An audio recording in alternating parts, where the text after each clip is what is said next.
Hey everyone, what is going on? Welcome to Z Talks episode 66. My name's Mike. If you're brand new here to the channel, if you're watching this live or on recap, and Z Talks is a live stream I created where I get some guests together, whether it's familiar faces to the channel, whether it's new guests, returning guests, haven't been on for a while, and we basically just talk about anything and everything which is contributed with just conversation, but also conversation from you guys in the live chat box, and I believe it might be just underneath the video live stream you're watching right now. I believe it might be under there, the live chat box.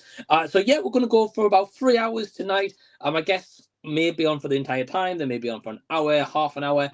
It's completely up to them. I have sent some invites out, so it's going to be exciting to see who is joining us. And there is 2 guests backstage right now, so we're going to get them on board. First up, we've got Norin Radd89. What's up, brother? Hey, how's it hanging, Mike? How you doing? Doing good. And we'll catch up with Nora in a second. And we've also got Cinematic Tendency. Hey, Garrett, what's going on, man? How you doing? Happy Sunday. Yep, Sunday. Happy Sunday, man. Yeah, how are you? Good. Did you say episode 66? 60. Yeah, 66. You're making me feel part of the empire. Order 66. Yeah, I mean, that's a good reference. I'm sure Perez will appreciate that reference as well. But now, man, thanks for joining. The link to my guest channel who will be joining me tonight will be in the description box after the live stream to keep it a mystery. But for now, you can type in Norin Radd89 or Cinematic Tendency. I think you guys are the only Norin Radd89 and Cinematic Tendency on YouTube, I'm guessing. I think so, yeah. on these live talks, yeah. Yeah, but like YouTube, if someone was to type in Cinematic Tendency, would they find multiple people called Cinematic Tendency or just you, Garrett? Oh, I see. I think I'm the only one. I mean, with that name, I think I might be the only one. You should be the only one, brother. I should be the only one. Maybe there is one with an underscore or with something else, but right. Yeah. I get you. Well, anyway, I appreciate you fellas joining me. I hope you're doing well. We have got another guest joining us, and we've got Jason, the Old Millennial. Jason, what's up? Hey, what's up? Yeah, how goes it, Jason? Thanks for joining. What's going on? Good. I just woke up. Okay. Fair enough. And of course, Z Talks wouldn't be Z Talks without the champ right there. Yeah, most appearances. I gotta keep it going. Right. And Cinematic, it's quite hard to get this man onto his stream unless it's a Sunday. It's the only day he gets off every week. So if that, Well, it cannot change, but yeah, like I'm gonna work tonight. They made it more complicated. Now I'm off every other Sunday. Wow. Yeah, and that's I even left my Saturday night job. So now Saturday nights I should be off. Oh, nice. Okay. Yeah, okay. Yeah. That's because you're a workhorse, Cinematic. I don't know when you're in, when you're off work. I've got no clue. I know, but no, always check. I mean, you always check with me, so thank you for inviting me. Yeah, man, of course. At least like with Norin, I know Norin's schedule where he's usually off on a set day or two. And then Jason, I'm like, I think he might be off in these days. I'm not too sure. But I'm going to try and message him, see what happens. Yeah. But yeah, so we've got 3 guests joining us. So we've also got another guest popped in the backstage. We're going to get one right now. And that is Ryan from Not Your Normal Geek. You're Ryan? Hey, Ryan. So, hi, everybody. How's everybody doing? Good? Good. Very good. Well, how are you? Yeah, I'm enjoying November. It's a bit of a month for movies, I think. I've enjoyed about 3 of them this month, so it beats the others. Nice. We'll speak a little bit about you guys' channels very quickly. We'll just drop in a couple of comments. We've got Sai saying evening. Hey Sai, what's going on, mate? Thanks for tuning in. We've got the legend, the view with Drew saying what's up. Yeah. What's up, hey, Drew? What is up? As I said before, so all my guests, whoever appeared tonight, links into YouTube will be in the description box after the live stream, so you can check them out. But yeah, we'll go around one by one. So yeah, Ryan. So far, you think November movies are going quite well? Yeah, to be honest, there's a lot of movies where I'm not too big of a fan once I walk out the cinema. But when I think on them, I appreciate them a little bit more. A good one I would say for that is Heretic. I was a bit underwhelmed coming out the cinema, but after thinking about all its meaning and all that kind of thing, I definitely appreciate it more. Right, I get you. Yeah. A great example. Yeah, And of course, Gladiator 2 coming as well. I'm fingers crossed that's going to be. Yeah. I mean, it's still wild we're getting a Gladiator 2 after all this time, I'll be honest with you. But yeah, it's kind of interesting. it's a weird choice after all these years. Apparently, the reviews are decent for Gladiator 2. Yeah. They said that about Venom 3, though, so I have to. It's a good point. It's a good point. No, like, yeah, but I think I heard somewhere that apparently there's early talks of a Gladiator 3. I was like, oh man, do we need a third Gladiator movie? Really?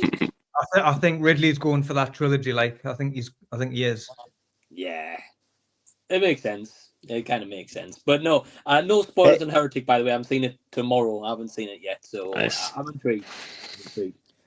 as long as Gladiator 3 has some hip hop music, I'm in. Yeah, really fitting that timepiece cinematic perfectly. Gotta have some hip hop. But yes, cinematic. How about you? Because I know for like so far, like this month, you've seen a few movies at the cinema. You've also seen some that's never even been heard of at this point. So yeah, how do you think November's going so far for you? Not too bad. Yesterday I watched Elevation, which never heard of it, other than one time at the theater they played the trailer, and it was funny because when I was watching the trailer for Elevation, I saw Anthony Mackie walking, and he had like a fire weapon, and I was like, oh, that's a new trailer for Captain America 4, and it wasn't. But yeah, that little Elevation movie, it was decent. I mean, it wasn't horrible. I kind of liked it actually. I enjoyed it. So yeah, it's like a lot like A Quiet Place, type of thing. But I enjoyed it. And then tomorrow there is a mystery movie at AMC, so I have no idea what movie that's gonna be. I hope it's good because the last time I just left, I walked out. And then AMC is playing today, tomorrow, Tuesday. I don't know about Wednesday. They're playing, I think, the first 3 episodes of Dragon Ball, like the new Dragon Ball series. Cool. Yeah. So I wanna go and watch it. Hopefully Tuesday night. Unfortunately, it's gonna be English dubbed, but I got no choice. At least you get to experience the first 3 episodes early, I'm guessing. So that's not a bad thing. Yeah, true. But no, man, that's pretty cool. At least because I heard you review earlier on Elevation, saying that you wish you kind of gets a sequel. Ryan, it would be nice, yeah, but who knows? Well, I was going to say, Ryan, have you heard of Elevation? I don't think we've had a trailer for that. No, I've not personally heard of it. I know Ryan from Ravens OS fans has done a review on that. I think that I need to catch up on. But yeah, I personally haven't heard of it. But Liam Neeson, is that right? No, Anthony Mackie. Anthony Mackie. All right. Yeah, I definitely haven't heard of it then. That's my knowledge of it. I'll be interested to see a trailer if I see it coming up. I mean, if it's a movie that's not taken, Liam Neeson's not in it, right? Yeah. So you can't have him in anything else. But no, cinematic, awesome to hear that November is okay for you so far. You got some exciting stuff coming up. Jason, I know you obviously don't go to the movies very often, but how's the movies been so far you've seen this month? Yeah, well, if you saw my reviews recently, I saw the worst and probably best movie of the year this last week. Madam Web, I think, is probably the worst movie of the year. If anybody's seen that, that's god awful. The acting, you probably heard how bad it is, and it's all true. It's like I watched it, is it really that bad? I'm like, yeah, it's really that bad. It's just awful. Watching your video, Jason, got us curious. I need to watch it. Yeah, I was just like, I want to see how bad it is. You know, you ever do that? You're like, is this as bad as everybody says it is? And so you watch it. Just like, you know, Mike gave that review of Blonde, and I was like, oh, I'll check this out. And I'm like, yeah, it's as bad as Mike said it was, and it wasn't false advertising. And yeah, so usually I try to not watch bad movies, but every once in a while I'm like, I guess I need to check this out. It's that bad, you know. You have to and like we watched Sharknado, and I think Sharknado is better than Madam Web, but Nice. Hell yeah. Yeah. Oh, wow. Yeah. Have you guys seen that, Madam Web? Yeah. One time when it came out. I haven't seen it again since the first time. So you know what I'm talking about, right? Yeah. Yeah. But this whole Sony cinematic universe thing has been horrible, hasn't it? Like the Venom movies, Morbius, Madam Web. I mean, there hasn't been one good movie in the bunch, has there? And we're gonna get Craven next. Yeah. Yeah, next I month. have a good think. feeling about Craven. I don't know. At least that trailer the trailer is cool. I don't know about the movie yet. I know. I just have no. I don't understand this whole making the villain the main character. I just don't get the idea on some of these movies. But I don't think we're not supposed to get it. I mean, Venom is a major character, I guess. But like, who was asking for Madam Web? Was anybody asking for a Madam Web movie? Everybody like, hey, you know what we're missing? We're missing a Madam Web movie. I don't think anybody said that. It's just I don't know, just so stupid. But The Wild Robot is an awesome movie. I absolutely love that movie. I remember me and Ryan, we were on what's his name? Kerrigan. We were previewing the fall movies, Ryan, you remember? Yeah. Kieran, yeah. And The Wild Robot was one of the movies I remember thinking like, the trailer looked okay, but I didn't really get any story out of it. But who knows, you know? But I said it'll probably make Ryan cry at some point. I have a feeling, and it does. It has some really good emotional moments in it, but it's very funny. That's what really got me, is how much I laughed in the movie. Characters were really great, especially that main character, the Roz, the robot. What a great! I mean, I said like, I love good robot characters like Wall-E, you know, and Roz and Wild Robot. Wild Robot. Such a great character. Really love that character. And great animation. Dream killing it on it. Best movie of the year so far for me. Isn't it amazing isn't it amazing how a lot of the time when we get emotional at movies, it's not a human character we get emotional for? It's like a robot, like the Iron Giant, Wall-E. Yeah, Iron Giant. You know, it's amazing. Emotional. A lot of times, Mike, I'm cheering for the human characters to get killed. So Yeah. Yeah. I think a lot of people do, Ryan, I'll be honest. Yeah. Unfortunately, it's how they're written. But no, Jason, it's awesome to hear that at least you saw like a movie that's contended for one of the best of the year for you. I haven't seen Wild Robot yet, so I'm still intrigued. Hopefully this week I'll see it. Is it out there in the UK? Yeah, Ryan's seen it. Yeah, it didn't make us cry, Jason. I'm sorry to say. I wasn't too big on it, to be honest, but it was all right. But yeah, it's been out a couple of weeks, I think, now in the UK. Okay. Yeah, it's just playing catch up. I still haven't seen Venom yet. I mean, I don't know if I want to, but I haven't seen it. Apparently there was like early reports the other day saying like, oh yeah, Kraven the Hunter is better than Venom. And then people in the comment section was like, it didn't take much to do that, really, did it? You know? So I'm curious anyway. But yeah, well, Norin, how about yourself? How's November for movies been treating you at the moment? Well, I've been kind of just catching up on a lot of horror movies because it's rolling into November and December. So I'm trying to get ready for like the top 10 horror and worst horror of the year kind of thing. So I watched Terrifier 3. I watched Long Legs, Mr. Crockett, I watched In a Violent Nature twice, which probably don't do that so close together. It is a good movie, but so close together, you know, like watching it that second time, you're just like it'll put you to bed. Do not watch that movie when you're freaking tired, because that'll put you to bed. It is a mood, though. Like one way to describe In a Violent Nature is it's a mood. That's the like one word I would use to describe it. It's a lot of walking.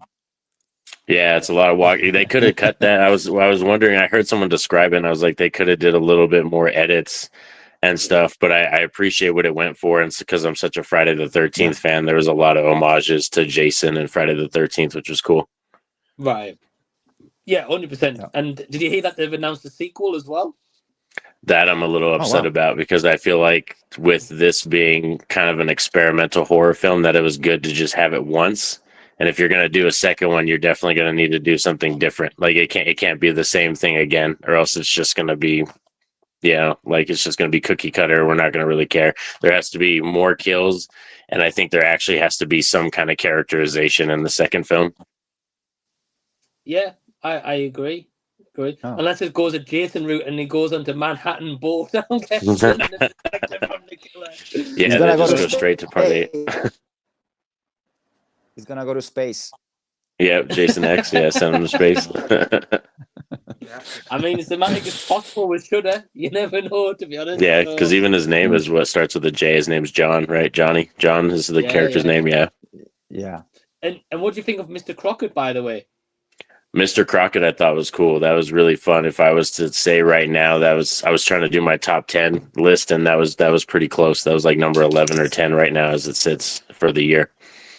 Yeah, I really enjoyed that movie. I was really surprised, to be honest. But yeah, it was like a better, more gruesome version of Five Nights at Freddy's with a little bit of like Nightmare on Elm Street thrown in there.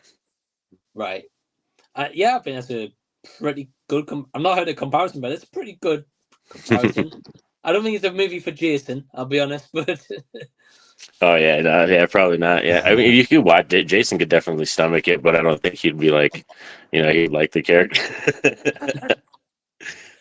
Nah, probably not.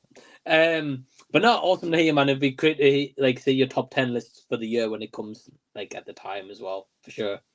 And as for myself, I haven't really watched loads this month. I saw Red 1, unfortunately. Honestly, guys, don't waste your time with it, please. Me and Ryan suffered through it enough, It's like it's not even it edges on being a Christmas movie. Like they're in Miami on a beach, 50 degrees or something. It's like what? Can I ask? Is it a new Christmas classic or no? No. No, there's more Christmas atmosphere in Terrifier 3, probably. Yeah. Definitely. Yeah, like out of the two, I can see which one's going to be like a Christmas staple, Terrifier or Red 1. It's going to be Terrifier. If I had to pick one to watch for a Christmas movie, it would be Terrifier 3, definitely. Like honestly. Yeah, it's not good, guys. I mean, if you go see it, fair enough, but just a fair warning in advance. Oh, the trailer looks. I remember seeing that trailer for the first time. It's like, this looks so. The CGI. Oh my gosh, it's so bad.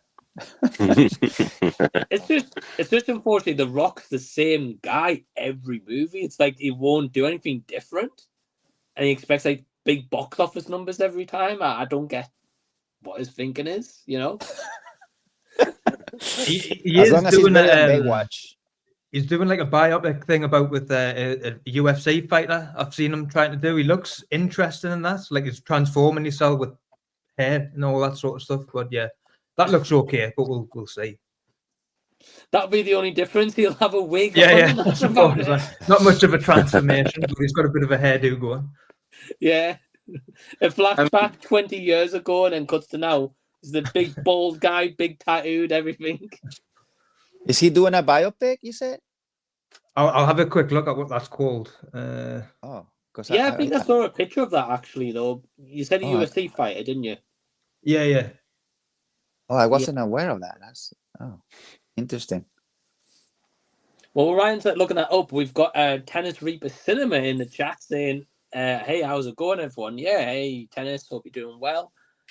And Daniel, we've got Daniel Mars as well. Hey, Daniel. Yeah. Going right. That's The Rock. I wonder which fighter is that. It must be probably before I was watching UFC. Yeah, I'm not sure. who the Mark Kerr. It's by A24 and it's called The Smashing Machine. A24. Oh wow. Okay. Okay. Oh, is that that's gonna be the first A24 Rock movie? Huh? Mhm. Oh, interesting.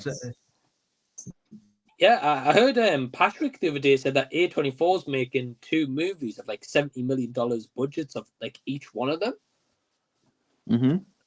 Kind of surprised by that move, I'll be honest. I mean, I hope they That's do. a lot I of- like A24. That's a high budget for an A24 movie. Right, Yeah. right. And then maybe try and break the ground or break new territories. I don't know. Or maybe it's gonna be to pay the Rock. Or I don't know. I don't know. I don't recognize the director, but it's Benny Safdie. I recognize the name, but I kind of put a face to it. Oh, I Safdie. don't know. That's the Safdie brothers. That's one of the ones that Yeah. did Uncut Gems. Yeah, I'm good. Oh, okay. Yeah. Oh, okay. Okay. Be Makes interested was a to good see movie. that one, I think. Yeah. Yeah, that would be interesting. What Anyway, is one- I mean, sorry, so Mike was in. no. Uncut James came out on Christmas. Oh, okay. Yeah. Mhm. You're right. Yeah, it came out like 3, 4 years ago. I forgot, but it was. I remember Christmas because that's when I watched it. Hey, Nice. another one that's more of a Christmas film than Red One as well. Hey.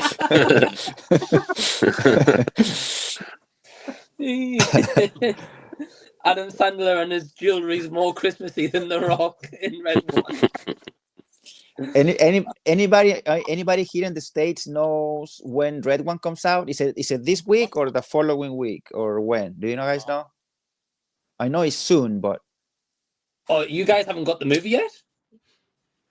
No, I think it comes out this week. Yeah, I think it comes out this weekend. this week. Oh, okay. Yeah, because I haven't been to since November started. I haven't been to the theaters at all besides Terrifier 3. That was the only thing I went to see. Okay.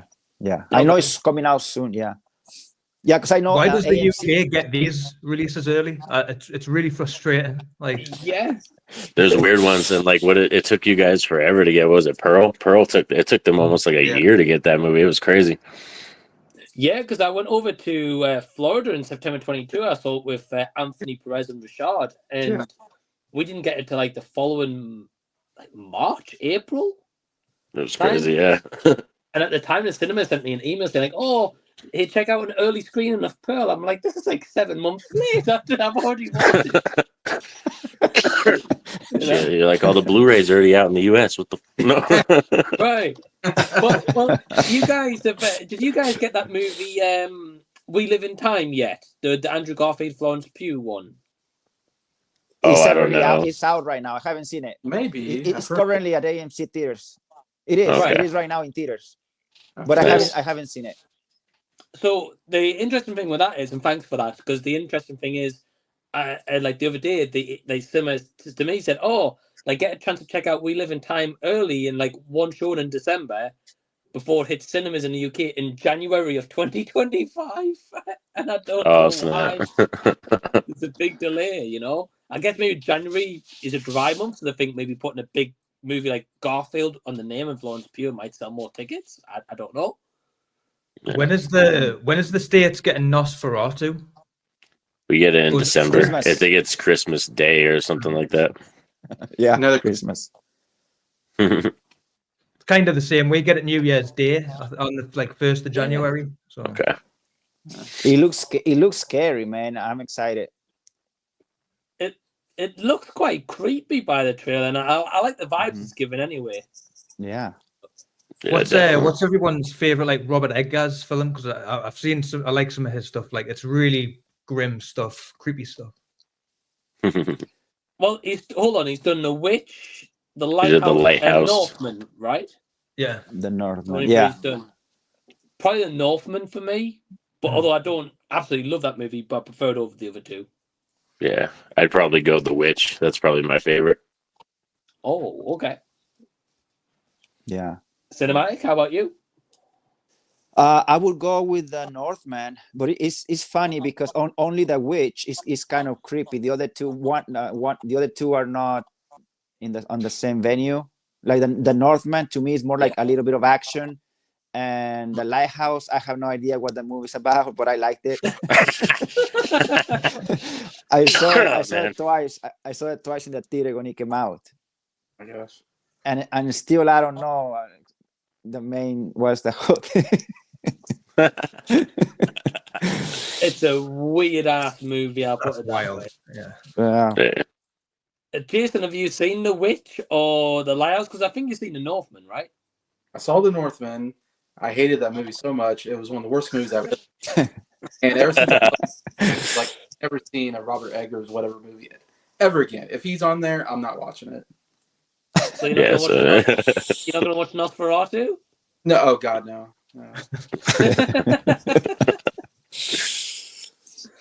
Jason's got a petition online to cancel Robert Eggers.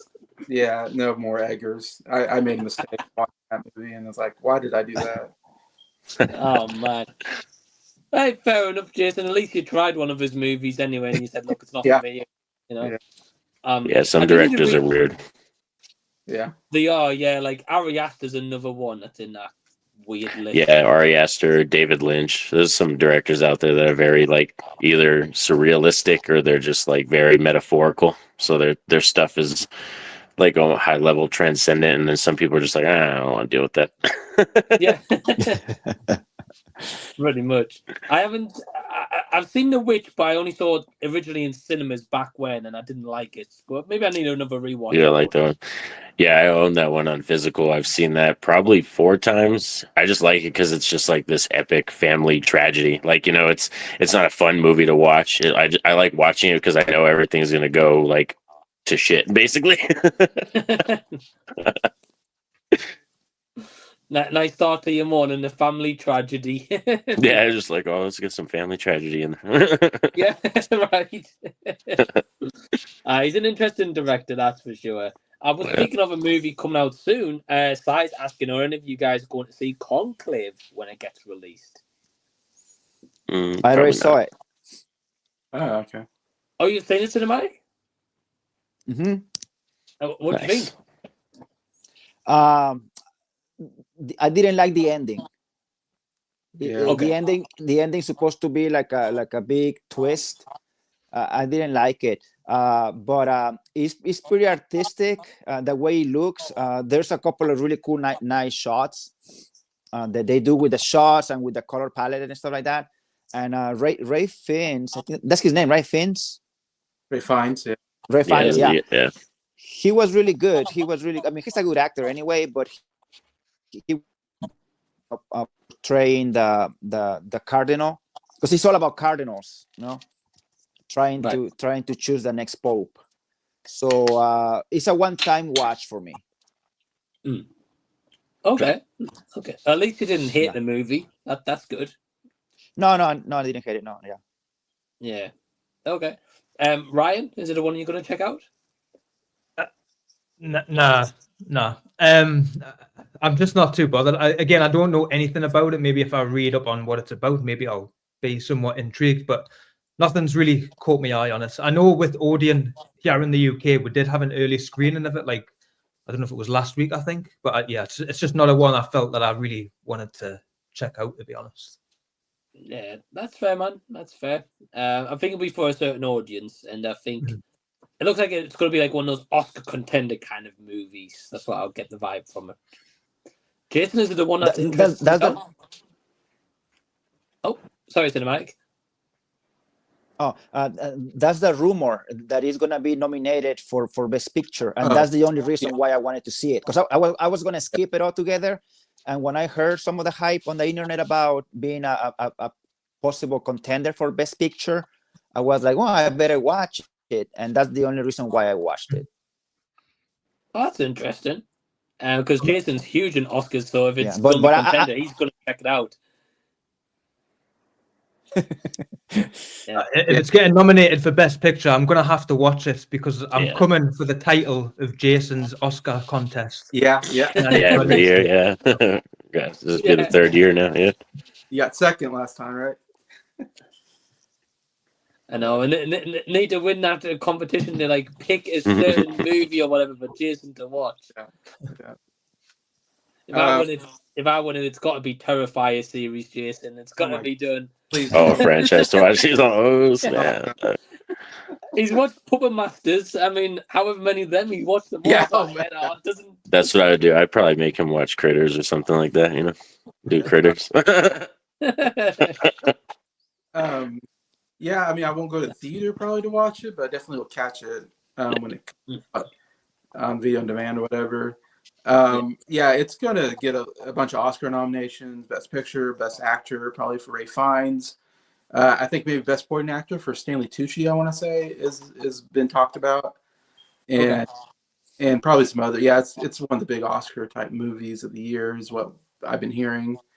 I mean, it sounds like the acting is really good. I mean, it's got a great cast. It looks like probably well directed and all that. I have heard that there's a controversial twist to it. Anyway, so that and I'm not Catholic, but I'm a Christian, so I'm kind of fearing that it might offend me, but I don't know. We'll see. Yeah, it'll be cool. It'll be interesting to hear that perspective, I should say, Jason, like from yourself, who, you know, this could offend or maybe it does the right thing. I mean, who knows? Yeah. But I can't imagine it getting like a long cinema run anyway, maybe a few weeks and it'll be off the cinema, I'm guessing. And Norin, how about yourself? Is this the one you've heard of? Is it the one you think you're going to see, or nah? I've actually seen quite a few trailers for this, but I probably won't see this in theaters. I'll be like Jason. I'll wait for like TV or like to order it on the TV or something like that kind of thing. I'm still waiting to catch The Substance. I can't freaking find that movie anywhere unless it's going to be on like the dark web or something. I need to find that because I want to watch that. The Substance and what is it? Oddity are like two of the movies that I still haven't seen this year. Oh man, I can't wait to hear your thoughts because Ryan only just checked out The Substance last night. Was it right? Yeah, just last night. Norin, I was going to say, I don't know if you have it in America. I imagine you will. It's on Mubi. They've got like a free trial as well, so you don't have to sign up. Okay. Maybe watch it on there. So that's how I watch it. Yeah, because I missed the theater run of that one, but I want to see that one for sure because I guarantee it's probably going to be in my top 10 because I love body horror, so it'll probably easily be in my top 10. I've heard a lot of good things about Demi Moore's performance. It was really good for Demi Moore, so that's interesting. Yeah, hell yeah, that would be kind of cool if they started giving Oscars to like, because for real, like leading ladies, like some of the performances this year in horror, they deserve at least Oscar buzz, even if they didn't win. At least nominate them. That'd be kind of cool. Yeah, I kind of hope it gets a Best Picture nomination as well, because it'd also be kind of interesting to hear Jason's thoughts on The Substance.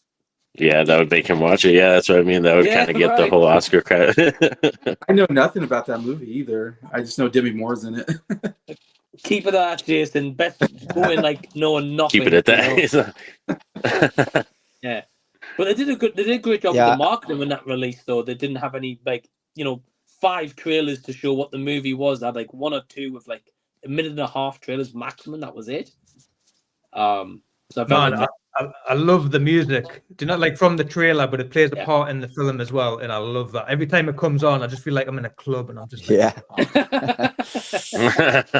nice. Yeah, that was good.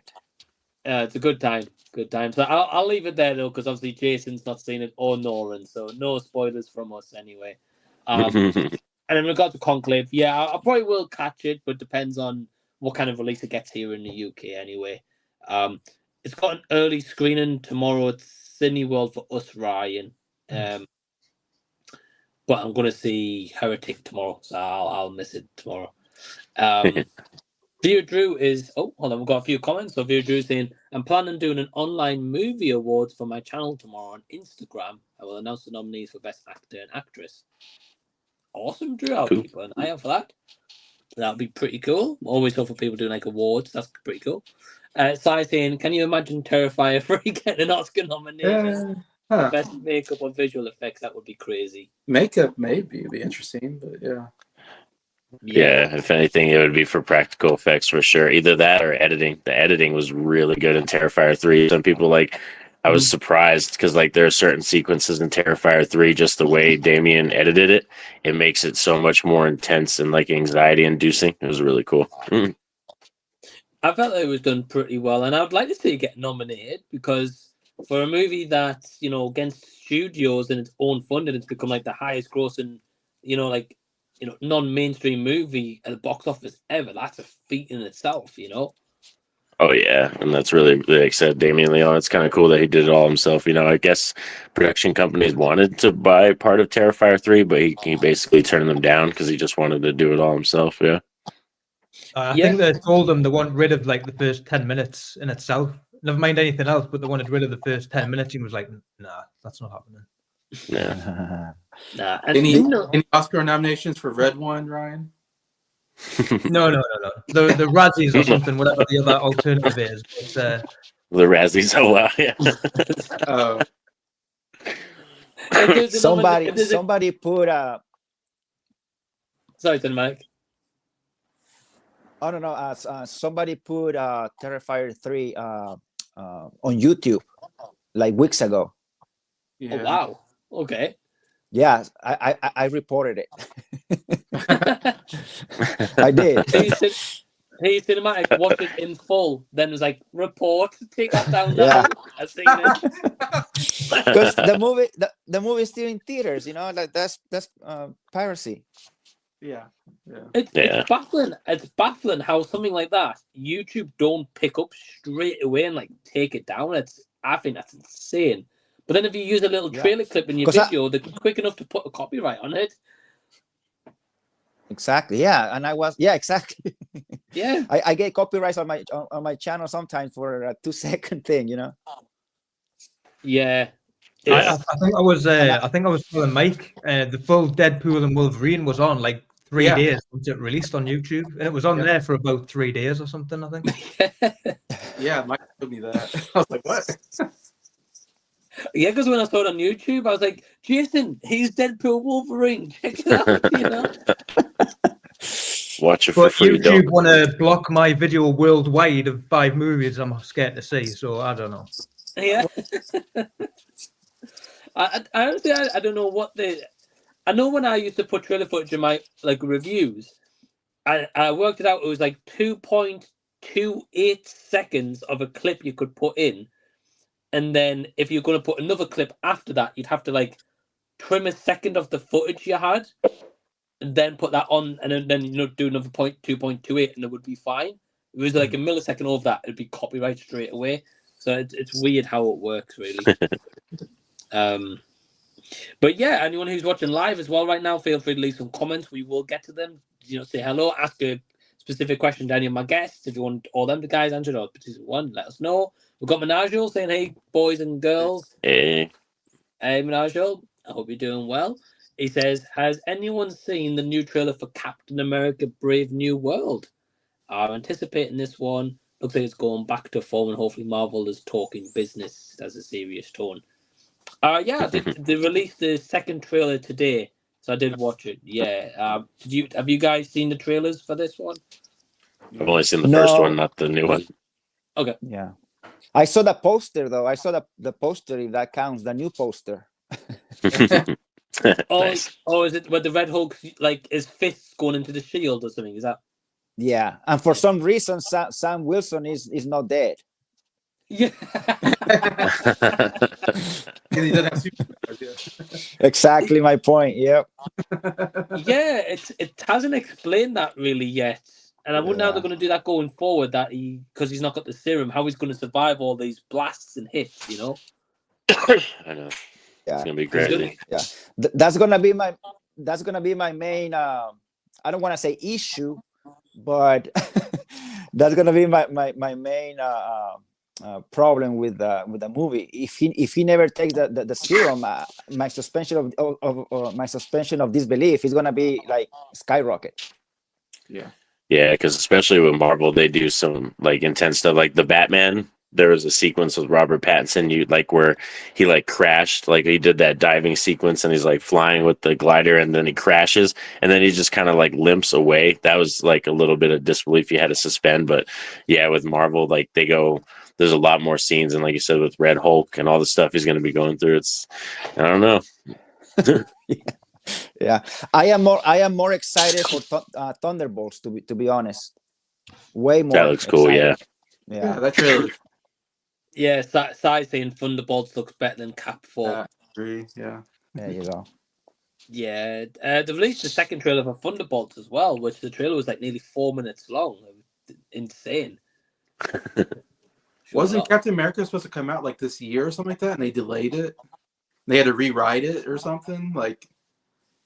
Well, as far as maybe you guys could chip in here. So as far as I was aware, Jason, they were wanting to cut back on the quantity of projects because it was getting so much, right? So this year they did, Deadpool Wolverine as one movie, and they obviously did Agatha and I think another Marvel show this year. I've forgotten. I'll be honest with you. Yeah. So they cut back on the. What's that? They did Echo earlier the year. Oh, Echo, that's the one. That's the one. So they did like less projects this year. So they were like, oh yeah, we're going to go back to quality over quantity. But then next year they got like 9 projects coming out. How about one good movie? That's all I'm asking for. I mean, they didn't give us. Yeah. Got like one good movie, and that's Deadpool. Yeah, like I don't know what's wrong with like 1 or 2 good movies at least. Yeah. But like the advertising Thunderbolts and Captain America, which I'm guessing are going to come out not long after each other because they're promoting both of them. Yeah. I want to watch what is it? What? Sorry. Go ahead, Ryan. If that's their quality over quantity, I would hate to see what their quantity looks like. I mean, 9 movies. Man, I'd honestly, I'd dread to think. I really do. It's getting bad again. I hope they don't. They just seem to just want to pump out the TV content a lot. Yeah, there's a lot of TV stuff. Well, yeah, it's kind of like TV shows are like the second golden age, so everybody's going to TV now. Like so. Yeah, like I know you said that a while ago, Norin, and I do agree with you. But I feel like with the Marvel stuff, because there's so much of it, it's just not bringing people in. Maybe I'm wrong. Maybe they're getting more subscriptions than ever on Disney Plus. I don't know. Disney shows have been terrible, from what I've seen. Yeah, I've not got Disney Plus. The only thing we got is Netflix has Cobra Kai and Stranger Things, I think, for one more season, and that's it. Yeah, both. Yeah, one more season. Yeah. Yeah. When is Cobra Kai coming out? Should this month. 15th, okay. I think. Oh, so pretty soon. Okay. Just this week coming, yeah. I believe so anyway.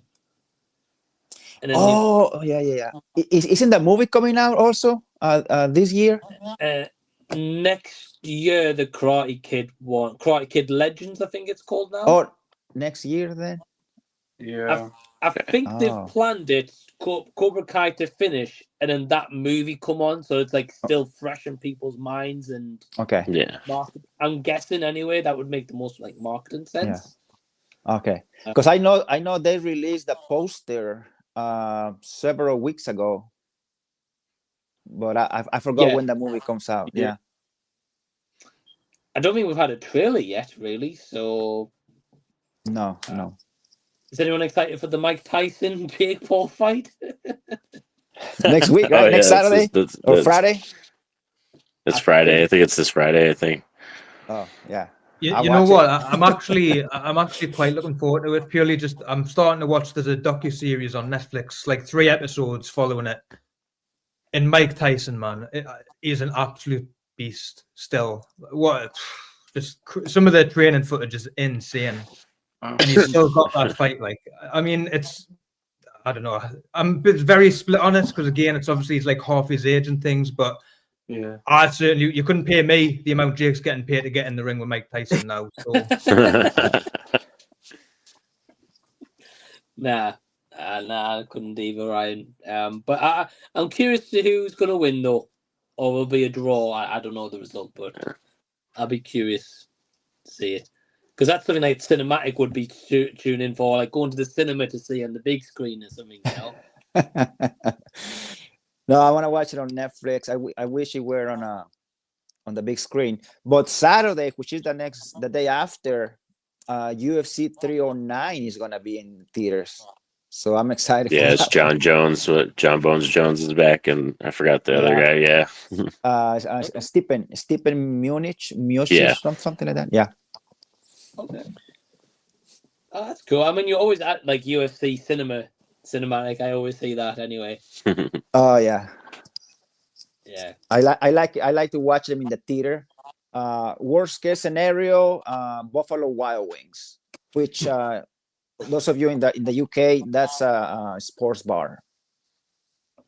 Oh, I've heard of Buffalo Wild Wings, but I didn't really know what it was. Yeah. You can go. Food is decent and not too expensive. Yeah. Okay. Definitely. Oh, sweet, man. Well, it sounds good. Sounds good. Size, and then also we were talking about before. He says Demi and Hugh Grant given performance worthy of a nomination. Yeah. Okay. Oh I'm yeah, intrigued. Yeah, because it's nice to see Hugh Grant do something serious actually for a long time. We've got Paul from off the cover. Long time no see. Hey, Paul, what's going on, man? He says, I recognise Jason and Norin, but who are the other two channels? We've got Ryan at Not Your Normal Geek, and we've got Cinematic Tendency over in the far corner over there.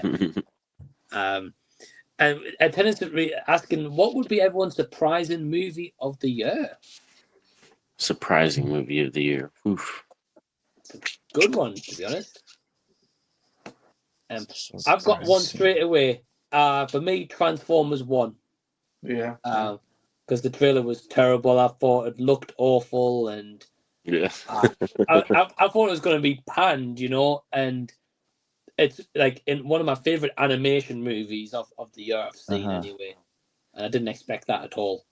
So for me, it's fine. Yeah, for me, it's gonna be Strange Darling. I really liked it. I wasn't expecting it that I was gonna like it that much. Yeah, it's a unique movie. Yeah. Yeah, I didn't mind that movie as well. Norin, how about yourself? Ooh, I don't know about surprises this year. I'm like, there hasn't been like one that pops into my head right away. More like surprisingly bad. Like Strangers Chapter 1 was way bad. Like I thought it was gonna be bad, but it was super bad. Long Legs, I was kind of a little bit let down by that one. I thought that was gonna be a lot better, and that was kind of a letdown. But yeah, in terms of surprising good, because all the movies that I kind of wanted to be good, they were all great, or they exceeded my expectations, so they didn't surprise me as much, you know. Right. I get you. Yeah, man, that's some great picks. Yeah, I agree with you with Long Legs. And for me, it's a bit like a Malignant. Cinematic knows what I mean. Yeah. Malignant is awesome. I still haven't rewatched the movie, but I do plan to rewatch it at some point. And Cinematic, you'll be the first person I message. All right. Yeah. Either I've finally grown to love it, or to be like, yeah, I still hate the movie. But yeah, I mean, Ryan, how about you? Is it Red One? The Red One. I've leaned very much on the side of Norin as well. It's not so much surprisingly good, because everything I was hoping to be good is at least decent. It's more surprisingly bad. Long Legs. I was really looking forward to that film based off of the trailer, but very disappointed coming out of there afterwards. It just wasn't what I was kind of expecting it to be. Again, mainly due to the trailer showing us, lying to us. And Paddington 3. I really had a lot of hope for Paddington 3. I really enjoyed the first movie when I just rewatched it a few days ago. And yeah, it was bad. I would say it's pretty bad, Paddington 3. And that was a big disappointment as well. Huge shame, because I like the first two movies of those as well. I would like to hear other people's thoughts on this, because Paddington 3, Sally Hawkins is Mrs. Brown in the other two. Massive prominent role. And they just switched the character, entirely new actress. I just couldn't take it serious. Would that ruin it for you guys, or could you just deal with it? Is that Paddington 3, the one with the bear? Yeah. Yeah. Oh, it's not out here. Okay, when do you guys get Paddington in Peru? Next year. Oh. Wow, what? Dang. Yeah, well, I mean like January or February. I mean, it's technically next year, but yeah, it's not out yet. Yeah, that's why I was like, did you say Paddington 3? Yeah, Wow. from Okay. I might It's go see the definitely a movie on January Tuesday. movie. Yeah, I might go see it Tuesday. I didn't realize we got that early ahead of you guys. Wow. Yeah.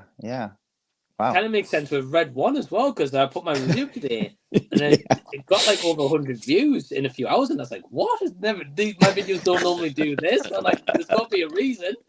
It's why, because you guys haven't got it yet, and so there's not like millions of reviews up yet. Yeah. Wow. Okay, I'm intrigued. But yeah, right to answer your question about like a different actress playing the role of actor.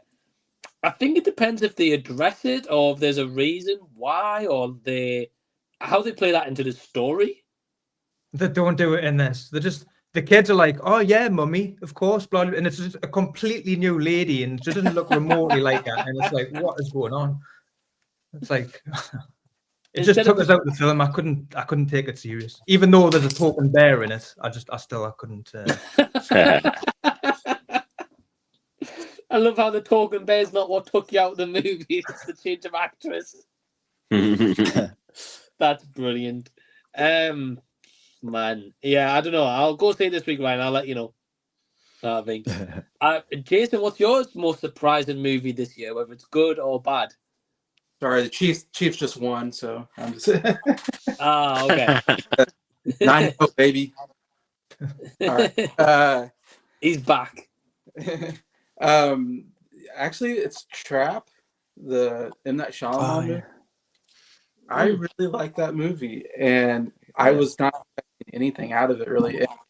M. Night Shyamalan has had such a bad streak of movies that every time I see him making a movie, I don't really expect much out of it. And surprisingly, I really thought it was good, and I think it's gotten some bad reviews mostly.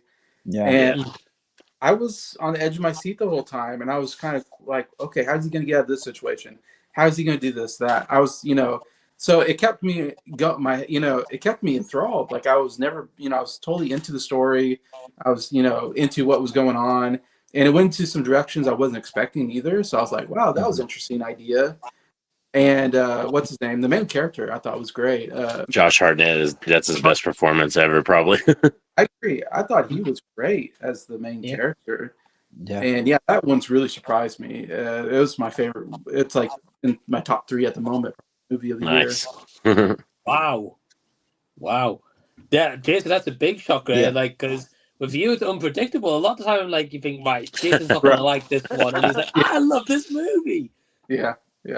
Trap was good. I liked it too. Me and my wife really liked it too, and I thought easily right after I watched it, I was like, "That's Josh Hartnett's best performance, like easy." Yeah. I agree. I liked it.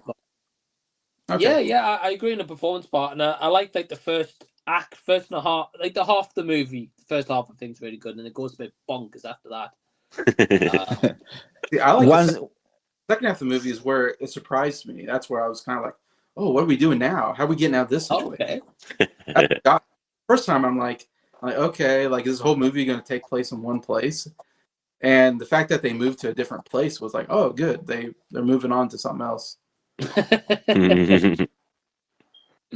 That's fair, Jason. I'm glad you really enjoyed it. At least that's good to hear. I definitely look forward to your top 10 of the year, Jason. I'll say that much. Menagio saying, I am subscribed to all you guys. Yeah. Sweet. Awesome, man. Thank you. Legend. We've got Daniel Berry Sports Highlights saying, what's up? Hey, Daniel. Hope you're well. Sized and he says, M. Night's daughter ruined Trap for me. Yeah. piece of cake but has more charisma than she does. Well, that's a lot of people criticized her, and because it's the director's daughter, and she's a singer, so she has a lot of singing in the movie. And I didn't mind it. I thought she was good. Everybody said she was terrible, and I was like, I liked her. I don't know. I'm in the For real, minority. like that. I was kind of hooked, like when Jason said, like when they got to a certain sequence, like I don't want to spoil stuff, but when they moved to the new location and she's involved, Yeah. I was like, dang, like that. There's a certain sequence that takes place in the bathroom. I was like, this was up. Like I was like, I'm here for this. Me too. I didn't know Okay. that. I didn't know that he had 2 daughters. I thought he only had the one who directed. Yeah. What movie was? Watchers, directed? the Watchers, The Watchers. Yeah, The Watchers. Yeah. Oh God, that man, that movie. that was another one that was pretty bad. Ryan had a nice Yeah. snooze. Yeah. when he I watched didn't like that. one. I didn't like that plot twist. Ryan's been channeling in Rashad recently with movies. He's fallen asleep every now and then. I was really looking forward to that film, and it was just, oh God. That's one of the more you think about it, it contradicts itself. The more you think about it, it's awful. Yeah. That and Strangers Chapter 1 definitely is on a competition for worst of the year, I think, probably. I mean, speaking of Strangers Chapter 1, Tennis Reaper saying we've got a trailer for Strangers Chapter 2. Have you seen that trailer, Ryan? Jeez. I think I've seen is it like 30 seconds or something? I've seen a line in a hospital bed. Hopefully she doesn't get out of it. But yeah. There's a Jamie Lee Curtis Halloween 2 situation going on.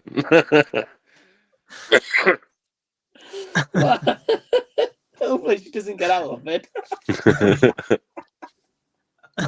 That's great. Oh man. So I'll give you a quick rundown of the trailer, Ryan. I'll save you from watching it. So she gets out the hospital. She gets out the hospital, but she then she runs out into the middle because the trailer's only like a minute and a half, doesn't show much. She runs out into like the middle of the road, and she's like, "Oh, help, help!" And funny enough, a car comes along with like 2 men and a woman in it. And then she sat in this car in the middle and she's like looking at them, getting weird looks. And it's clearly the people in the masks who's picked her up. And I'm just like, it's a bit of a coincidence that there's 2 men and there's a woman in this truck with you who's come to pick you up outside the hospital, Yeah. I'm not expecting much if the first one's anything to go by, but I'll check it out as a torture to myself. Maybe it's all right. I don't even know what this movie is. Stranger Chapter 1. Oh yeah, so yeah, it's supposed to be the original 2 were home invasion films, and they were just like the way they were. The second one was more of a slasher actually, but then they did this Chapter 1, which is kind of a prequel story, and now they're adding new lore with Chapter 2, and it's just going to make it more convoluted and probably really stupid, but we'll see what happens. People asking for the Stranger Cinematic Universe. Jason, do you know what people told you about Madam Web? It's the same. Is it? Oh, okay. Yeah. Don't waste your time. Oh, well, man. the thing is, this one was meant to be a prequel to like the original Strangers, but they had like newer cars with modern technology in it, and the original was in like 2008. So it's kind of like, how is it a prequel if it's got modern cars and technology? I don't know how that works. They're pulling out like iPhone 15s or something. Yeah, right. Yeah. They're like, look at my triple lens camera here, This was in 2008. We've got Harry, Mr. Movie Man, saying, hey guys. Hey Harry, what's going on, man? Thanks for tuning in. And yeah, we're pretty much going to be wrapping up this first hour because I know Cinematic's got to head out because he's got to go to work, as always. Yeah. One more hour. Well, Cinematic, I appreciate you joining, man. As I say, the link to Cinematic's channel will be on the description box down below after the stream. Do you want to just plug your channel, Cinematic, and tell everyone what you got coming up? Yeah, so I do I don't want to say reviews anymore. I just kind of do my first reaction out of the theater whenever I watch a movie. Pretty unmarinated thoughts. So I like to do those, and I do also unboxing videos, like mainly like toys related to movies or toys related to anime.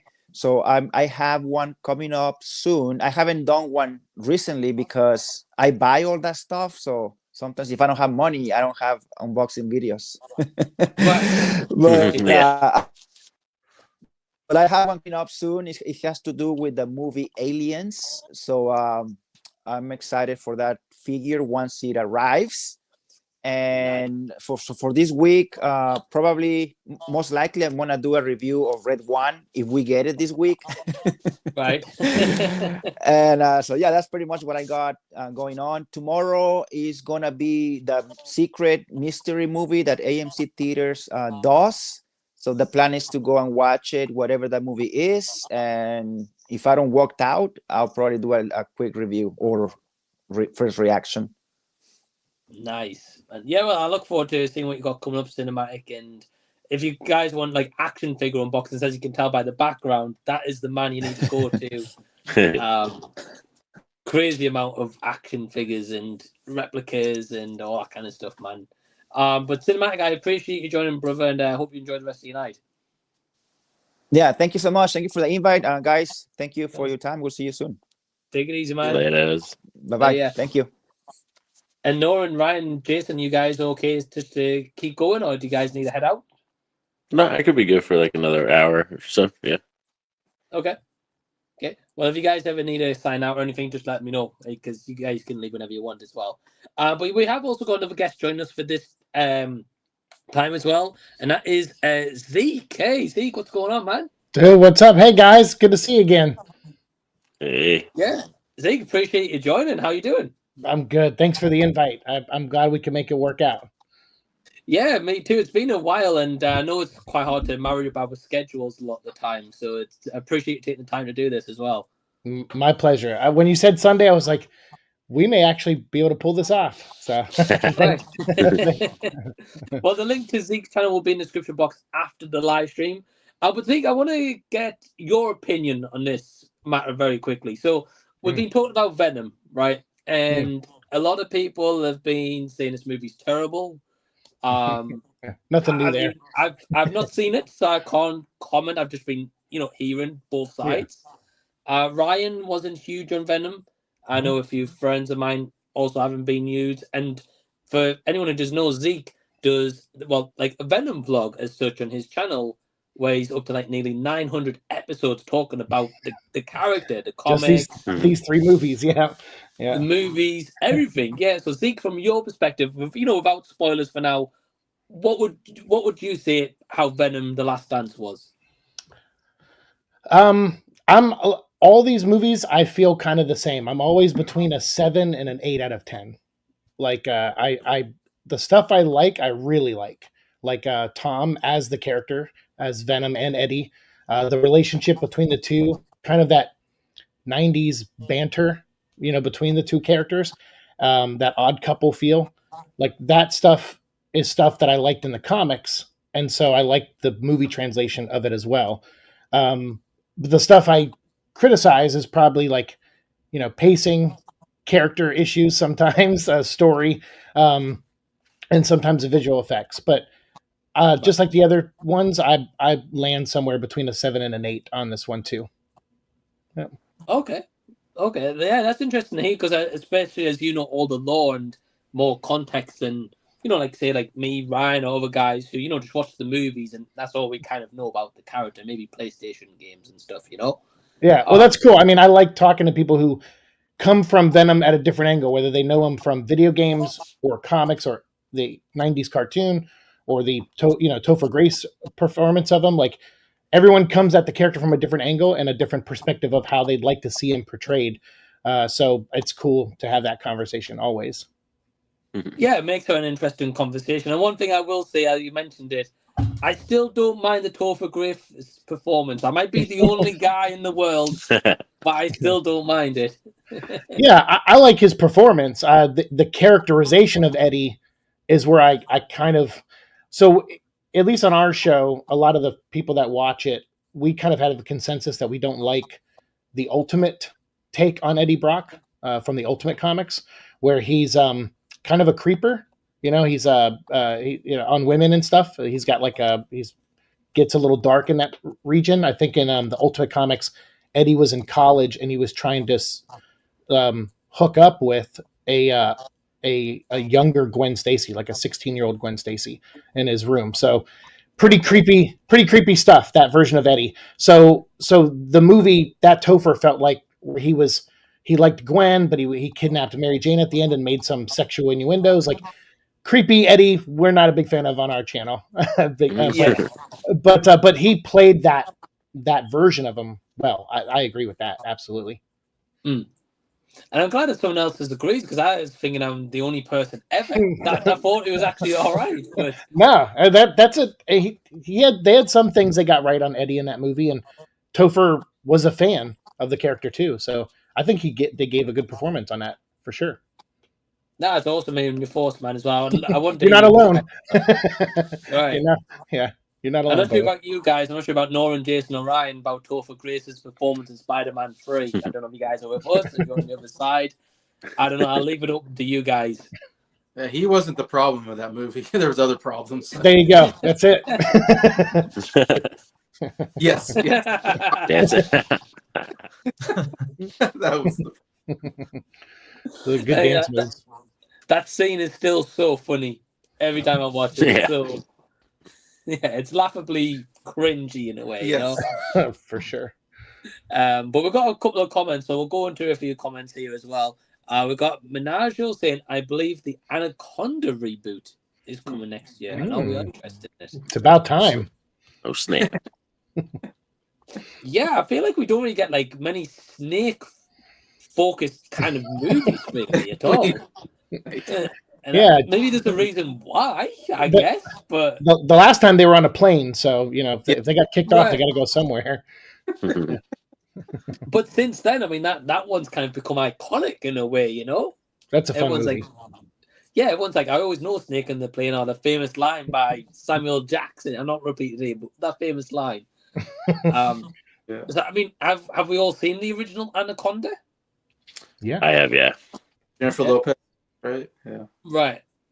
Ryan, have you? I think that's what kicked off my original big fear of snakes. Is that? Okay. Yeah. Yeah, you and Indiana Jones. Yeah. It was. I'm not looking forward to this reboot. I have to say, purely for that reason. Okay. Have they announced any of the cast who's going to be involved in that? Not that I know of. Yeah, First not time that I I'm know of hearing yet. Yeah. Is I'm sure they'll probably try to bring in people from the previous one, just as like fun little cameos, maybe. Oh, Jennifer Lopez cameo? I mean, she doesn't make anything good, so I'd probably best keep her away, I think. But, I'd be intrigued. I mean, I wouldn't be surprised if we saw Aquafina in that movie. I'll say that. You're not. Snap. Yeah, you're right. Jennifer Lopez and Aquafina. I think we're supposed to get Arachnophobia next year too, so that'll be two kind of creature monster like flick things going on. Because I heard Arachnophobia is being filmed right now too. Oh, dang! Oh, that could be interesting. But we usually tend to get a theme in Hollywood. I mean, you guys probably noticed with cinema releases or digital on demand releases, it goes through a phase of like body horror, or as you said, Norin, like creature features, and they get like demonic possession kind of movies and stuff like that. Really, Yeah, zombie got really big for a little bit. Yeah, zombies tend to come and go. Really, I don't know why. You know, they're undead, but it tends to be like a swarm of them. And well, I know they've done the 28 years later. 28 years later. Yeah, they filmed that. Apparently, they're doing that as a trilogy. I heard though, which is crazy to think a trilogy of that. Cillian Murphy is coming back, I think, as the lead in the new one. Yeah. It's a little bit good because I didn't realize when they were filming, but they were actually in my Ryan, kind of like local in our area filming. Nice. That's cool. Him and Jodie Comer as well. Sweet. So, yeah, a little bit good. I missed that though. Did you catch where they were? Whereabouts? I can't quite remember, I'll be honest. But I know it was in like local to where we live though. But yeah, I mean, so Zeke, how about you, man? Are you looking forward to Anaconda reboot?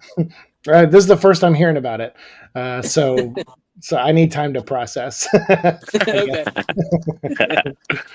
I know, That's like fair. when they announced the Crow reboot, I immediately was like, "F it, I'm not watching it ever," and I still haven't seen it.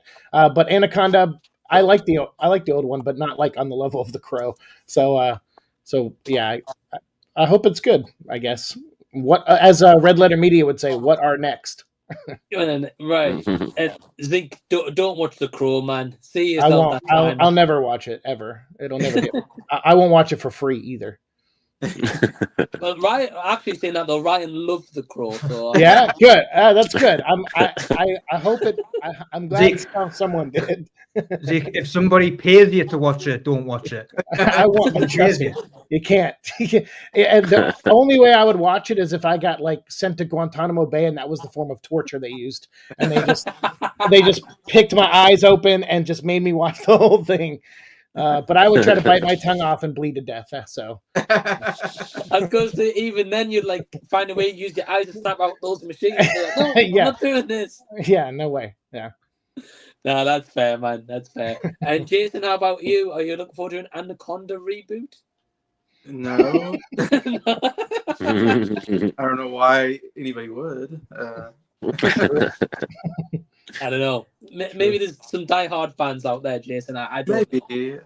I remember coming out, and it was. I don't know if it was a big deal or not. I don't really remember much about it, to be honest. Yeah. It was John Voight, was it Ice Cube, Jennifer Lopez. It's all right. Like it's not the. I like Lake Placid better than Anaconda, to be honest. Oh yeah. I'm a Deep Blue Sea guy. Deep Blue Sea, nice. Yeah, I like that one. Rashad would agree with you. yeah. And Norin, how about you, man? Are you looking forward to this at all, or? Oh, I'll definitely watch it for sure. Yeah, I can't wait to find out who's actually in it, though. Like, yeah, once we get a kind of a cast and a vibe for it, I want to see if they're going to go to the Amazon and the jungle, kind of continue that. It's going to be kind of hard to kind of duplicate John Voight, though. That guy's quite a character, that's for sure. he was great in that. Yeah, he was creepy in that movie. Yeah. That Cajun accent that he had. Oh my god. Great actor. Great actor as well. So yeah, trying to get someone different to that. You know. Do you think they'll go down like the Sharknado route or the Sting film, the new Sting film? What do you think they'll go more serious or Sharknado? Or in the middle? Yeah. It's weird because like they've had Anaconda sequels, and though I think those go the Sharknado route more than the first movie did. So I would say for them, I hope for their sake they don't. You know, to try to stay true to the tone of the first one a little bit more. I think it'll be interesting because it'll also depend on the age rating they do as well. I can imagine it's going to be one they're going to tailor where more people see it, so they might dumb down some of the violence or get rid of that as such. Well, the first one was PG-13, I think, or was it? Yeah, something like that. Okay. So, because most of the violence was like a snake eating someone whole, so it wasn't like too bloody. Right. Well, we'll see. So I wouldn't be surprised if they went that route as well, Zeke. Maybe it would make more sense, I think. Yeah, they should make it like Terrifier, just really go way overboard with it, and that way at least it'll stand on its own a little bit more.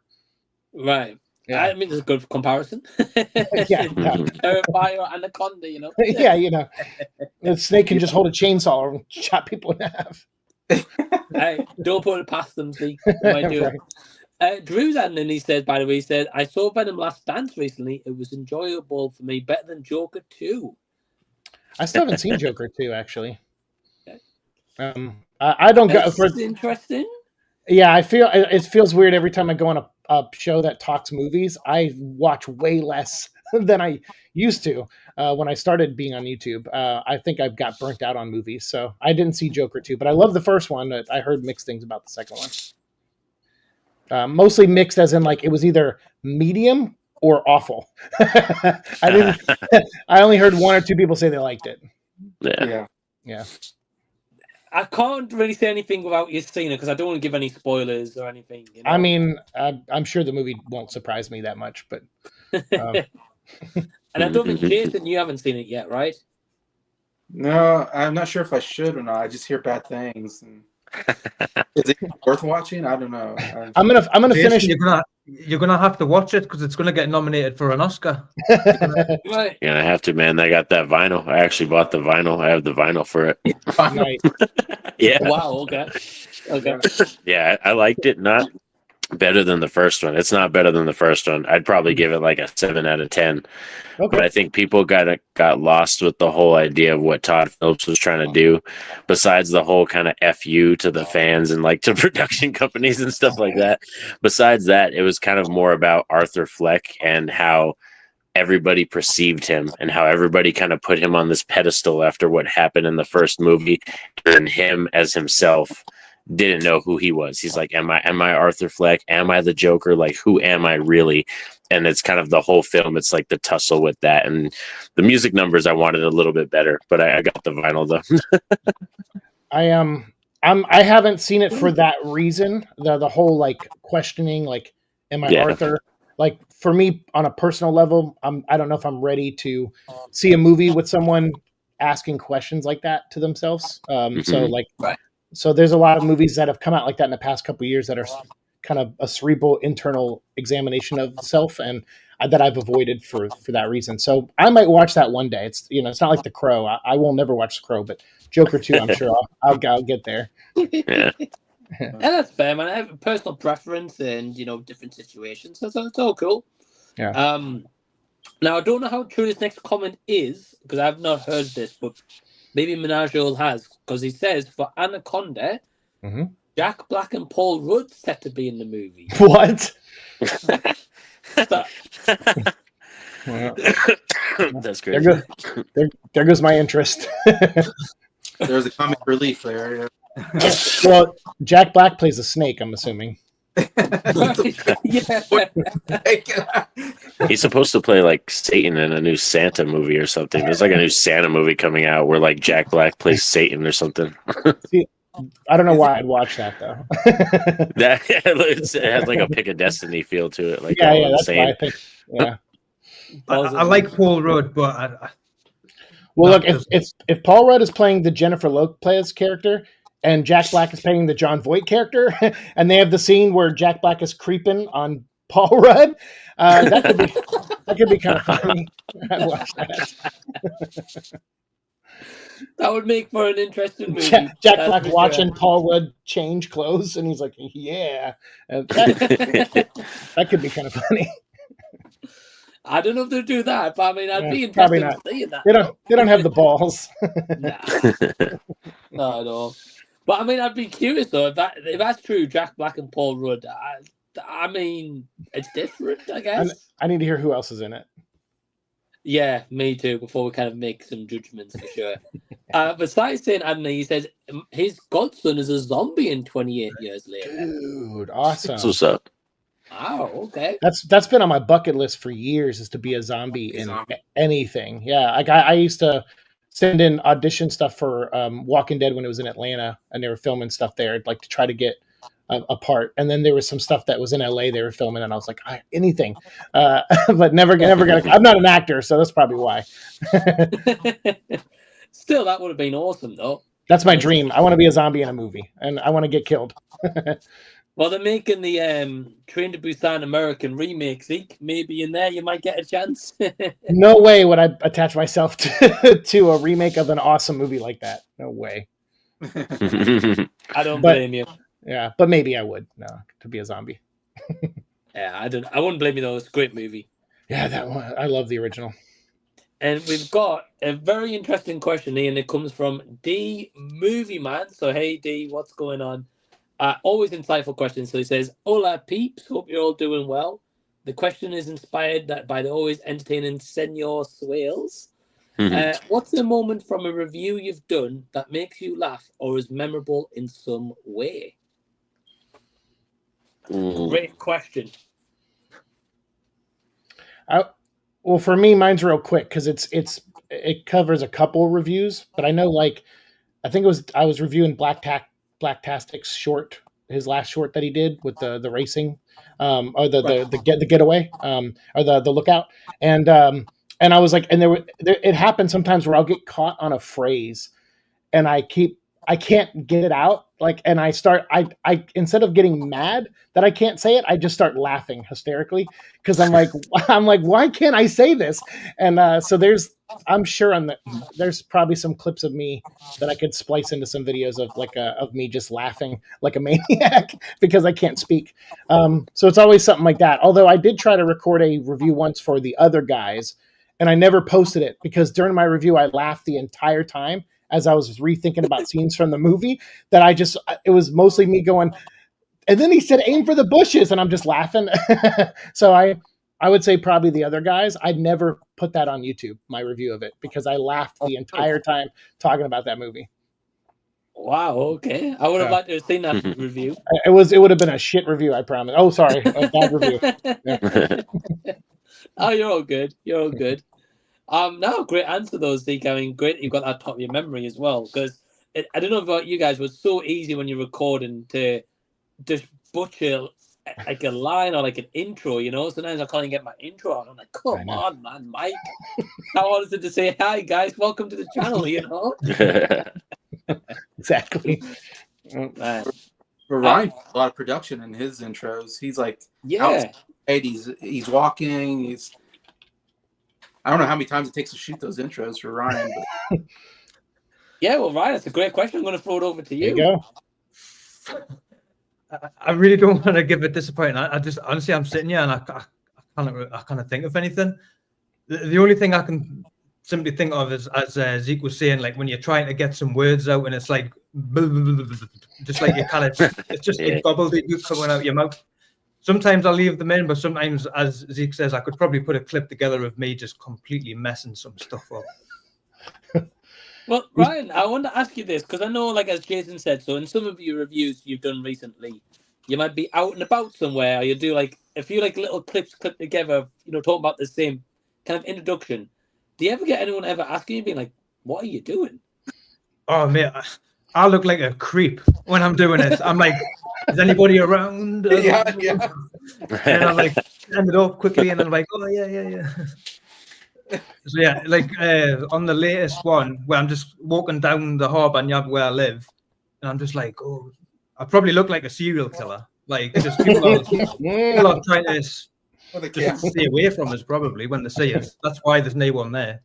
But when I was in LA, I filmed like man on the street stuff where I'd walk around and do stuff, and I always worried about people, like, oh my god, am I in their way? Am I, you know, are they like rolling their eyes at me?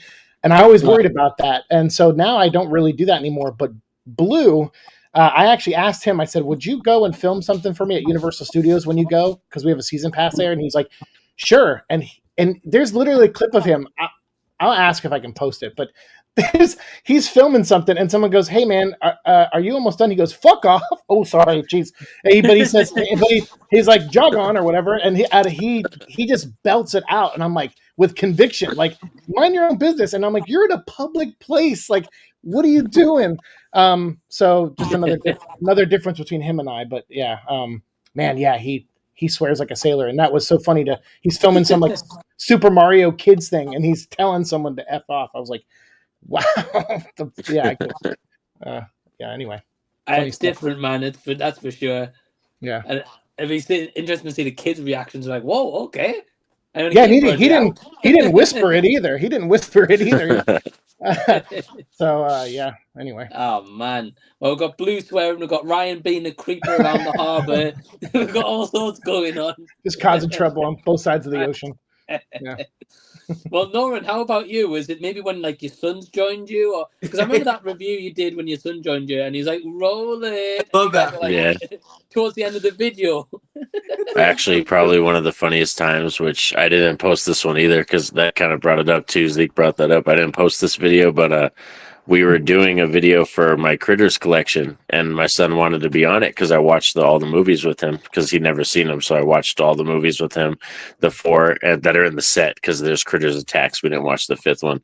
But the entire time, like instead of talking about Critters, we ended up talking about like Broly and Dragon Ball Z because he was showing off all his toys and all this stuff. So we talked about Critters for like 2 minutes, and then the rest of it was all about Dragon Ball Z. I've done that. Just a derail that became the conversation. Yeah. Right. For Well, sure. Norin, you could have had like the shortest collection video on YouTube, probably a few minutes. That's funny though. But yeah, we're young kids though. They're gonna get distracted. They're gonna talk about something else normally. So I get that for sure. That I would love to have seen that though. And The review, Jason, Norin, Scooby Doo and Scrappy Doo was hilarious. Oh my gosh. Yeah, that one was good because when you get tired of Scrappy Doo, after a couple of seasons, he gets daunting. I don't know if it's still up on my channel, but have you guys ever, if you watch Scooby Doo, there was a direct-to-video movie called Haunted Hollywood, and that was another one I almost didn't make it through because I thought that's probably my favorite Scooby Doo movie. I think. Really? And yeah, because they literally go on the lot of Warner Brothers, which I used to live right next to when that movie came out. so I'm like looking out my window and seeing like where they're walking around like in the movie, and I'm like, holy cow! And there's like reference Elvira, like she does the voice of one of the main characters in it, and it's got like a lot of like a melting pot of a lot of stuff I love, and plus like it was like a love letter to Hollywood too, and I loved it. But I was one of those ones where some of the gags in it made me laugh so hard that I had to. It was like I think it took me 30 minutes to record a review, and I edited it down to like 12 minutes because I had to cut out all of my laughing.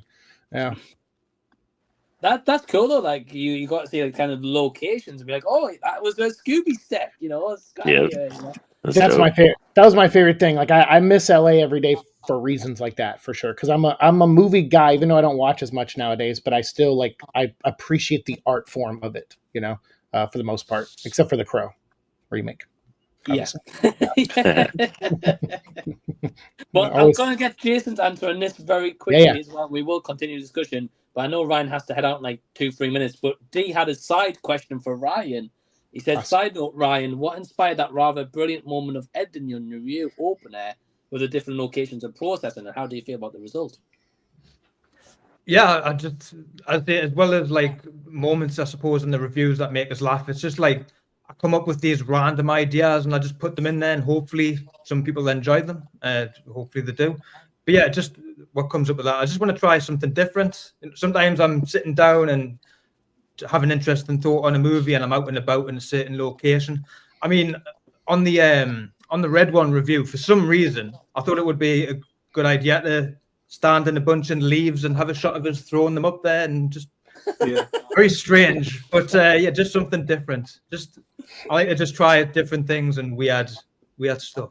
Sometimes hopefully it works. Well, I love those opening intros where you're different places and it gets into the review. I think it's, and I'd like to try something like that myself, but I don't want to be copying what you do. So I'm like, well, how do I do that without copying what Ryan's done? Hey, give it a go, man. I love to see. But yeah, luckily I live where there's some really nice locations as well. As I say, like the harbour. So yeah, I just try to implement that as well, and yeah, that's cool, man. And I love how you say like you'd love to see that, and then I'll get a comment. You copied my intro, Mike. Pack that in.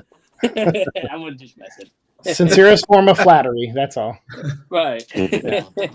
Well, before we go back to the questions, I do want to say thank you to Ryan for joining us for this first hour and a half. I appreciate you, man. And do you want to plug your channel? Tell everyone what you got coming up. So just more movie reviews again with November. I've put up a couple, which is more than what I've done somewhat recently. My videos tend to be a bit more apart, but yeah, Gladiator 2 is coming out, so that'll be coming. A short film with Mike, that'll be coming in the next couple of weeks. And yeah, I'm doing a Christmas special, which I'm looking forward to start doing in the next couple of weeks as well. That'll not be till like mid-December. But Christmas in Britain, just some crazy, hopefully funny, traditional look on Christmas over here in Britain. And yeah, I look forward to put that together as well. Nice, man. Nice. Awesome. I look forward to seeing what you've got and how you guys in America perceive that as well. That'll be interesting. Well, I'm going to copy it. That's for sure. The American remake. Thank you for having us on here. It's always a pleasure to be on with everybody. And yeah, thank you. And Merry Christmas and Happy Holidays to everybody, even though it's You too, Ryan. Thank you, sir. You too, man. Take it easy, Ryan. He's a cool guy. But Ryan's link will be in the channel after the stream as well. But just go back to this question because we didn't hear from Jason. So, Jason, how about you? What's been a memorable moment when you've done a video or a review? I think probably my Blonde review, because I really went after that movie. So horrible. I hated that movie so much. And I only watched it because I remember Mike, he reviewed it and he gave it such a bad review. And I was like, I thought it might get some Oscar nominations. So I was like, should I watch it? And Mike's like, oh man, it's so bad, Jason, but I would love to hear your thoughts. He always says that. Mike always says, I'd love to hear your thoughts. And I take it as a dare. So I'm like, oh man, now I got to watch it. So somehow Mike somehow gets me to watch movies by doing that. I don't know if he even knows he does it, or if he even means to. It's like psychological thing. He psychologically like gets me to go watch movies I don't want to see. I saw Blonde. I was like, okay, I'll go see Blonde on Netflix, whatever. And man, I really laid into that movie. And I remember the scene where if you haven't seen the movie, there's a scene where she's pregnant, where Marilyn Monroe, I don't think she ever got pregnant in real life, but in the movie she gets pregnant and she's talking to her unborn baby, and her unborn baby's talking back to her. It is totally normal. Scene. And I remember, I think I said on the review, I wanted to walk out, but I was at home, so I couldn't even walk out. You could have. That would have been funnier. Yeah, that would have been funnier. Kitchen. Walk outside. Like, I don't know where can I go. Like, just go check the mail or something. Just get. I'll go trim the lawn while it's still clean and be like, why trying to get back? Oh, it's finished. Oh, brilliant. Oh, good. It's over. That's brilliant, Jason. But no, like, in serious though, I do love hearing people's thoughts on movies, whether they agree with me, whether they don't. I love hearing it. But Jason, I know you get some like wild takes sometimes. I'm like, I've got to hear Jason. I know. I will comment on this in a second, but we have got another guest joining us actually. And we've got two guests. Firstly, we've got Alex from Hands for Heroes. Oh, what up? Is he there? Alex? Yeah. What's up, brother? What's going on? Caught him How y'all doing? I think, but it's all good. Yeah, just having a little late breakfast for me. Yeah, you're into your house, right? Yeah, I'm downstairs. My house isn't properly insulated, so it's freezing cold upstairs. So I'm like, I gotta do things downstairs for now. Sweet, brother, and yeah, thanks for joining, man. It's been a while, so it's great to see you. Yeah, it has been a minute. Thank you for having me. This is really exciting. Yeah, of course, man. Just trying to marry schedules, and you're in California, right? Yeah. Yeah.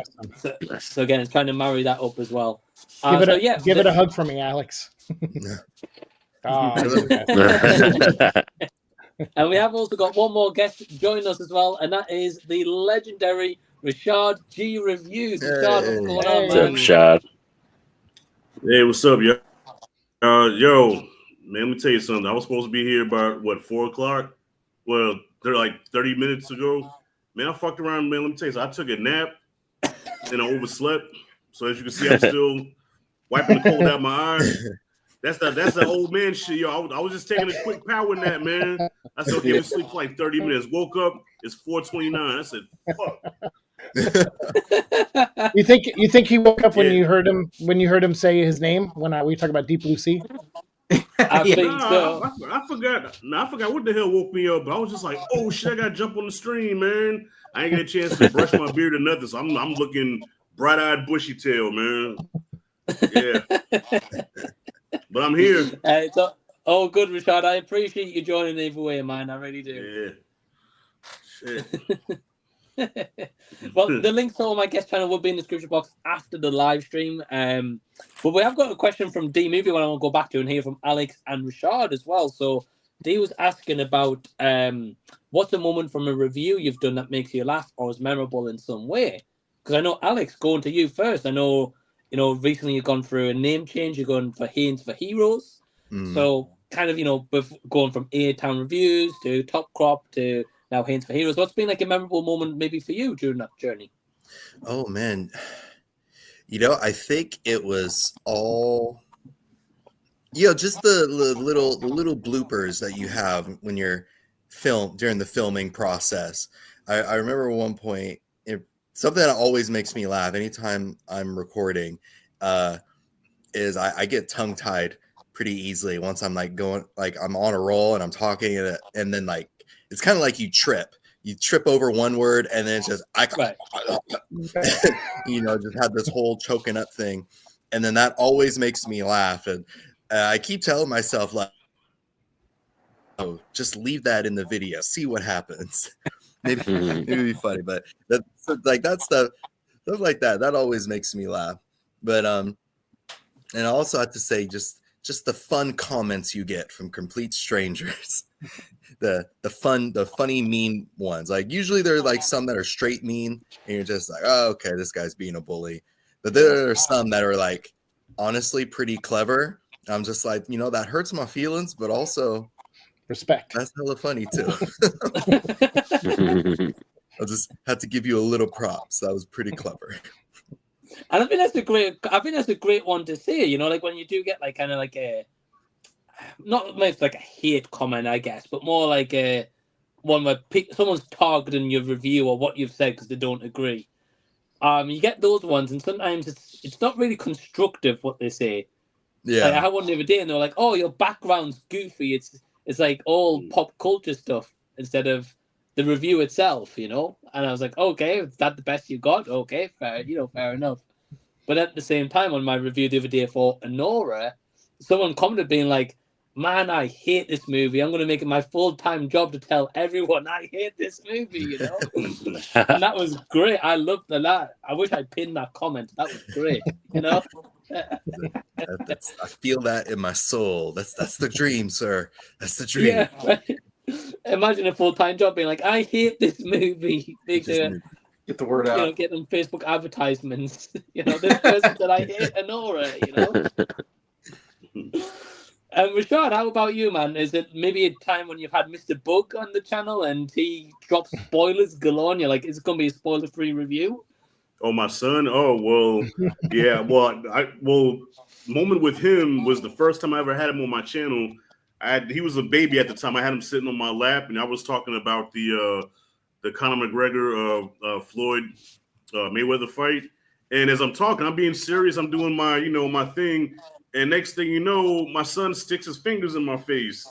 And I'm like, what the hell? And I look, and at first I thought it was melted chocolate. Oh, no. But it was shit. Oh, no. Like, he dug, as I'm talking, he digs in his diaper, pulls out some shit, and then he says, "Oh, here." And I'm like, So I freeze on camera. I'm like, oh, yeah, so I said, "Renai, come get your brother, man. This dude just pulled shit from his fingers somehow, man." And I get rid of him, and then I just go back to talking. Oh, wow. Yeah. You're a professional. Yeah. Yeah. And ever since, he's been doing stuff to, fuck with me on camera. He's going on 9 now and still, surprises me. Yeah. And wait, one more. One time actually calling me out on a lie. I reviewed Space Jam, the second Space Jam movie that came out a couple years ago. Yeah. And so it was during the pandemic, so I was exaggerating a little bit. I said, "Yeah, we didn't go to the movie theater, so instead we had the theater experience here at home." I said, I made some meatball subs, I made some popcorn, and he said, "You didn't make no popcorn." I said, "Oh, I didn't make popcorn?" I said, "You little shit." I said, you would call me on my bullshit on camera, man." I got everyone's attention. You didn't make no popcorn. Hold up. Yeah. And he said, "You didn't make no popcorn." I'm like, dude, just go with it. Dude, you know how much it sucks to edit. Like, what's that? It's like whenever I mess something up, I always kick myself because I'm like, editing one sentence out, I hate doing it. Or like one word. And so that's what I was thinking is like, you were just like, dude, now I got to edit out one sentence. Like, yeah, you know what? I said, hell with it. I left it in there, man. Yeah, that's true. Why not? It's going to rename his channel Rashad L Reviews, Rashad Liar Reviews. Yeah. I mean, we've all stretched the truth just a little bit, Yeah. Sure. Right. Yeah. Never Right. never let the truth get in the way of a good story. Yeah. Right. Have you guys ever had this? So kind of my example, and this is why I want to throw it all to you guys. I'm sure you probably have. Like, you'll be talking about a movie or whatever you're talking about. You're on a roll. You're like, wow. Like, as you're talking, like, this is the best I've ever, like, announced these words. And, like, you know, I'm on a roll. And then outside, like, the plane flies over your house, or, like, someone decides to cut their grass. And it's like, Yeah. and I can't hear myself over it. And then when I go back to it, I can't talk anymore. That's it. I give up. Yeah. Just like, damn those people doing stuff with their lives like everyone else. Don't they know I'm recording? Yeah. Well, Norin, do you have that, like, when you're recording, like, your setup and, like, the kids come waltzing in while you're, like, on a roll or anything?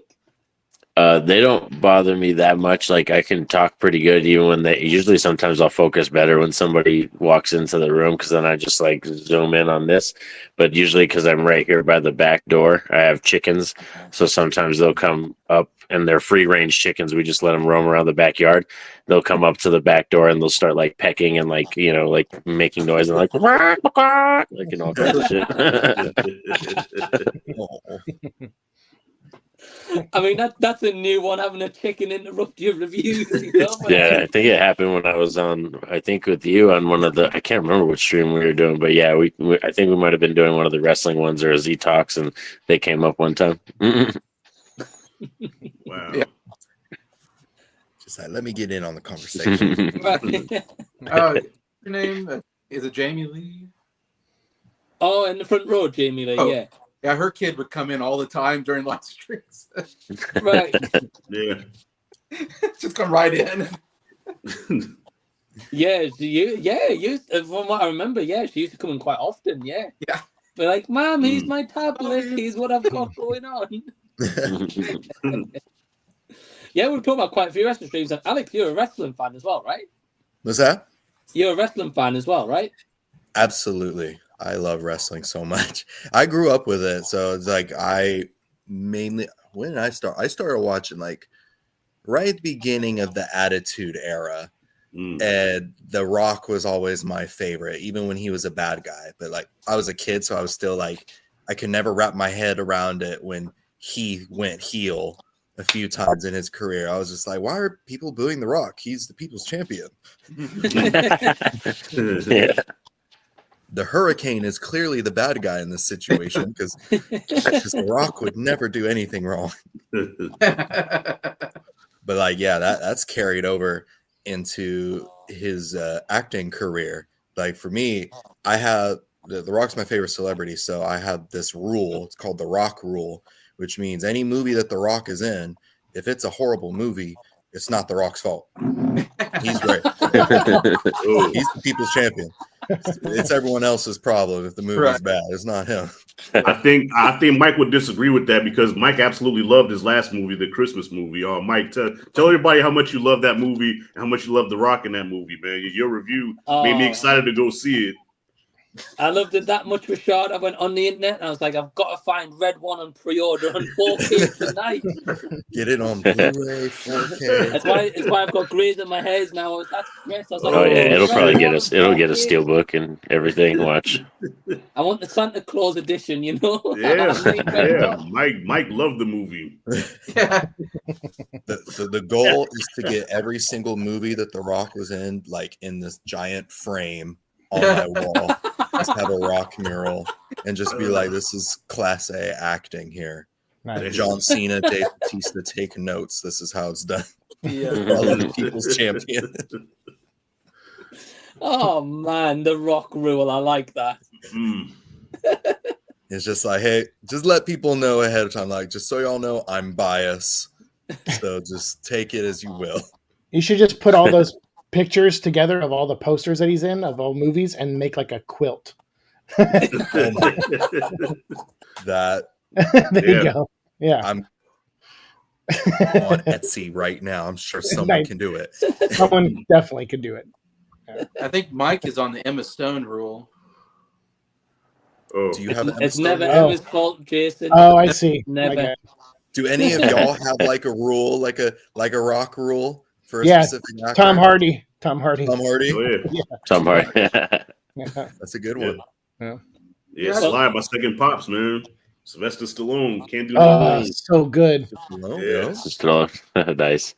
I don't know. I have a music one, like what's mainly just for Deftones. I've never heard a bad Deftones song. I love Deftones, so just about Amen. anything that Chino touches, I'm gonna like it.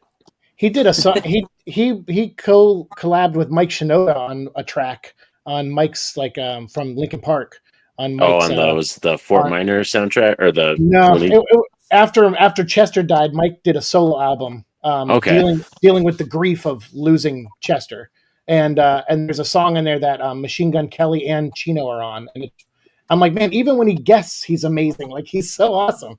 Yeah, I he's love really good. Ah, sick, man. Sick. So, yeah, so hold on. We've got the rock rule so far, right? Yeah. We've got the rock rule, we've got the Deftones rule. We've got Sylvester Stallone, even when he's singing in Rhinestone. All right, don't go there. Watch Don't go it. there. Don't go there. Watch No. it. Don't go there. I know where I overstepped the line, Rashad. Yeah, He could have That's my refused, pops, man. though. He took the role. that's my second pops. Just be careful. You tread in. Tread in. Yeah. Tread Tread in. lightly. Tread lightly. Thin Right. All line. right. Hey, I yo, will. 'cause if you keep talking mess, you know what I'm saying? You got a big mouth, you know? Come over there closer, you know what I mean? That show, I love that show, Tulsa. That Yeah, season, Tulsa the King. first season. Right, I don't. that's Yeah, really good. so good. Mhm. It's Yeah. really good. I've yet to check it out, but I remember Rashad's reviews on it being like, yeah, hey, this is one of the best things he's done in a while. Actually, Rashad, I don't know if you know, because I'll be honest, I watch a lot of people's channels or I have them on in the background, but I don't always go over and comment because I'm either maybe doing something else. But your review is what got me to watch Tulsa. Oh, And- wow. And because I'm already a Sylvester Stallone fan, but I was holding off on it, and I said, you know what, screw it, I'm just gonna sit and just binge it. And I loved it. I was like, dude, this is awesome. What a great Nice. recommendation. So thank you. Oh, now you're welcome, man. Yeah, that makes me happy to hear. Yeah. Nice, man. Nice. And well, Jason, have you got a rule yourself? Which is the actor, actress? You're like, nah, it's not their fault. Tom Hanks for sure. Yeah. I always come away just going, man, Tom Hanks is so good. Tom Hanks is a solid choice. Yeah. I don't think I've seen a movie where I'm like, Tom Hanks was awful in that. Never. Yeah. Nah. It's pretty, Nah. it's pretty consistent. Nah. Probably the best thing I think I've seen Tom Hanks ever do is when he checked that reporter for stepping on his wife's foot. Yeah. Yeah. Oh, that was the most gangster shit ever, man. Like that's the first time you see Tom Hanks get raw. He was Yeah, like, right. "Hey, back the fuck off! Knock it over my wife." I said, Yeah. "Oh shit." Yeah. Okay, Tom. Well, I could say even when that happened, though, you could see the reporter was spooked. Like they couldn't believe Tom Hanks. Yeah. That came from him, you know. Yeah, Tom was ready to get down, boy. If only he did that to Jenny and Forrest Gump, you know. Jenny. Man, Oh, Jenny. yeah. Stone Cold Stunner, man. Wow. Hated Jenny. The real villain of Forrest The Gump. villain. The real. Hey, man, I got a whole video on it. Check it out. Yeah. Yeah, you do. Yeah, Yeah. Jenny ain't shit. Yep.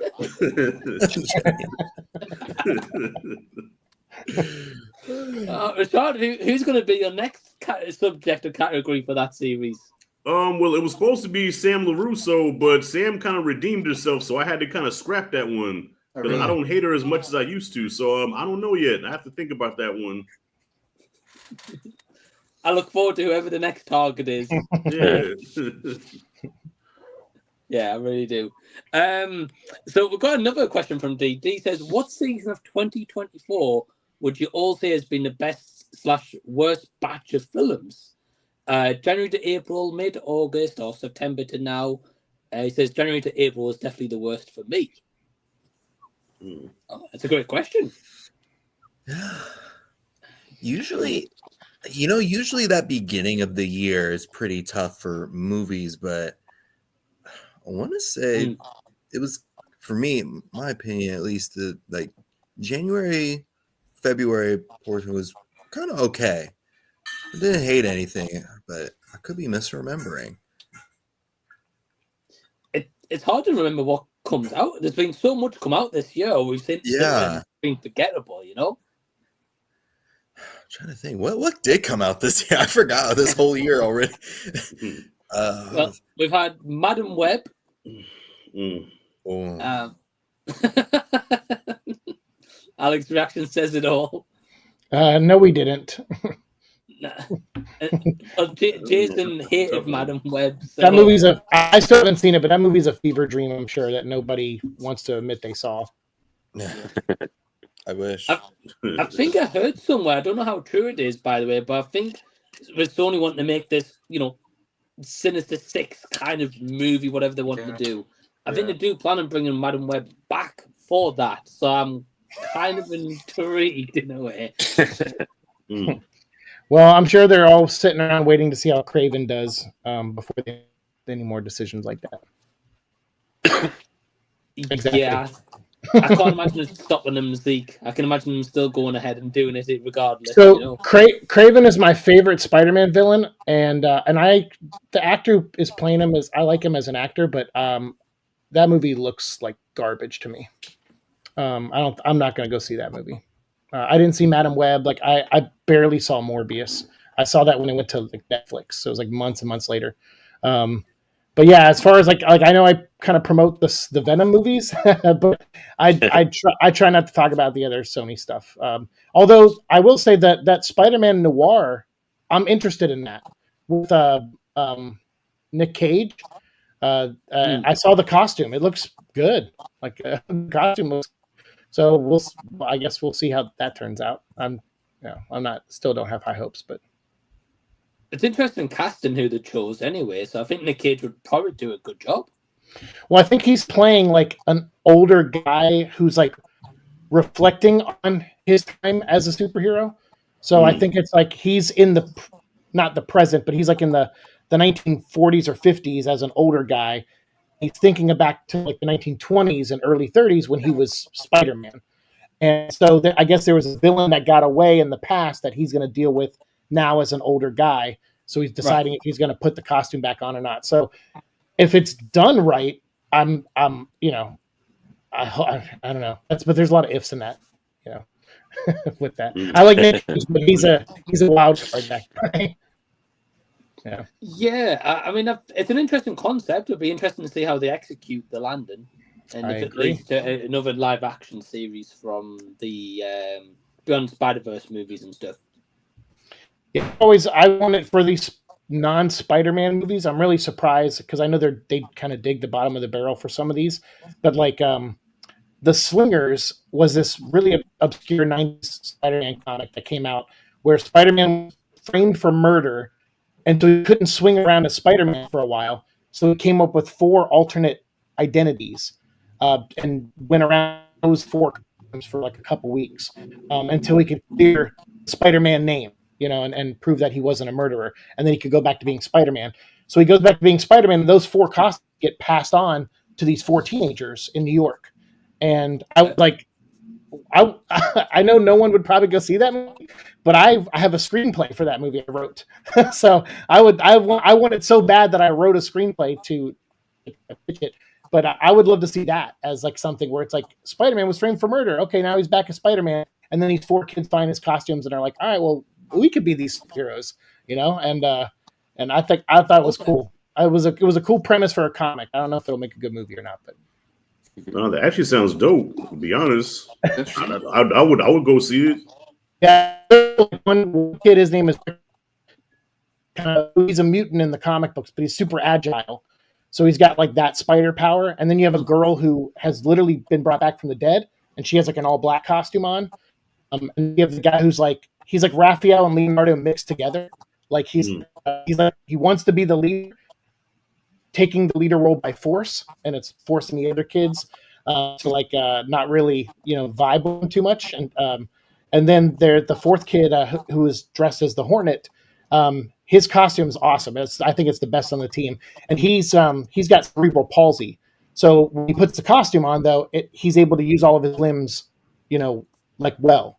And then when he takes it off, he's back to how he normally is. So it was I don't know.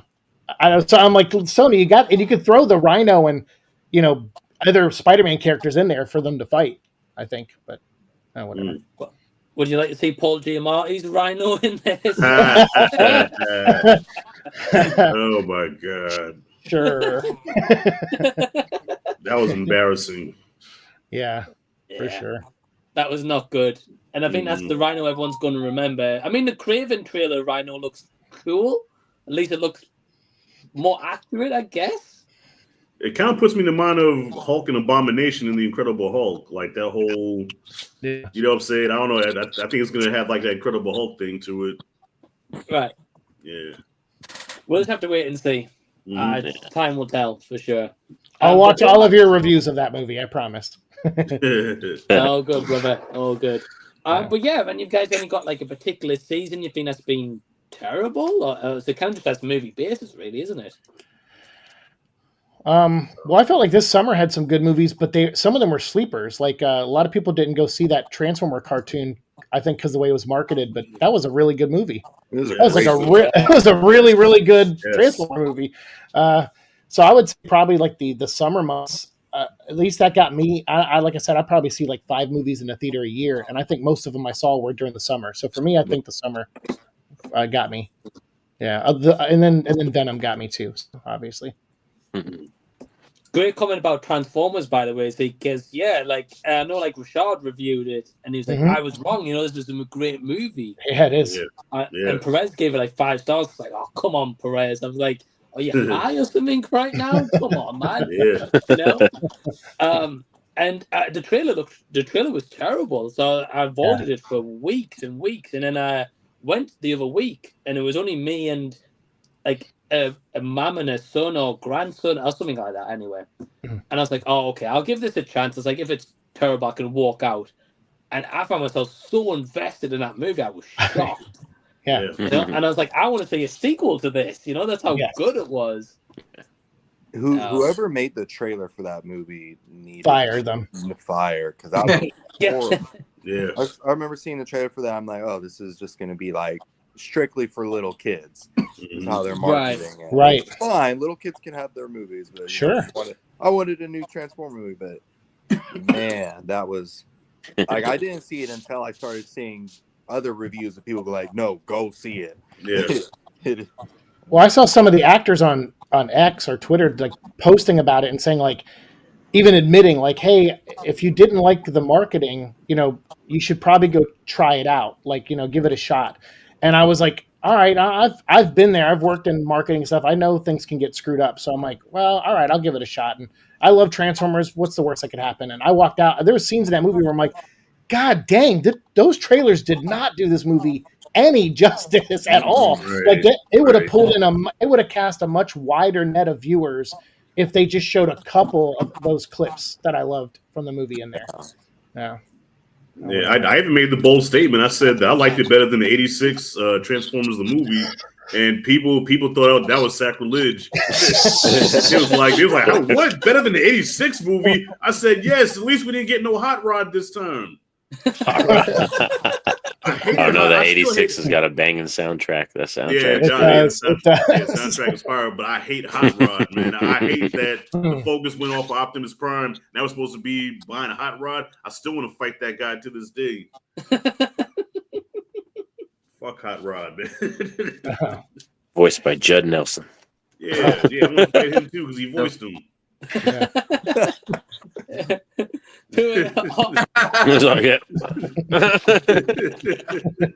Rashad's gonna go into a gauntlet wrestling match. Hot Rod's round 1. If you get past him, it's then Matthew Broderick. He's next. Yeah, he's next, man. Because I'm a 7-year-old kid, man. That traumatized me seeing Optimus get killed.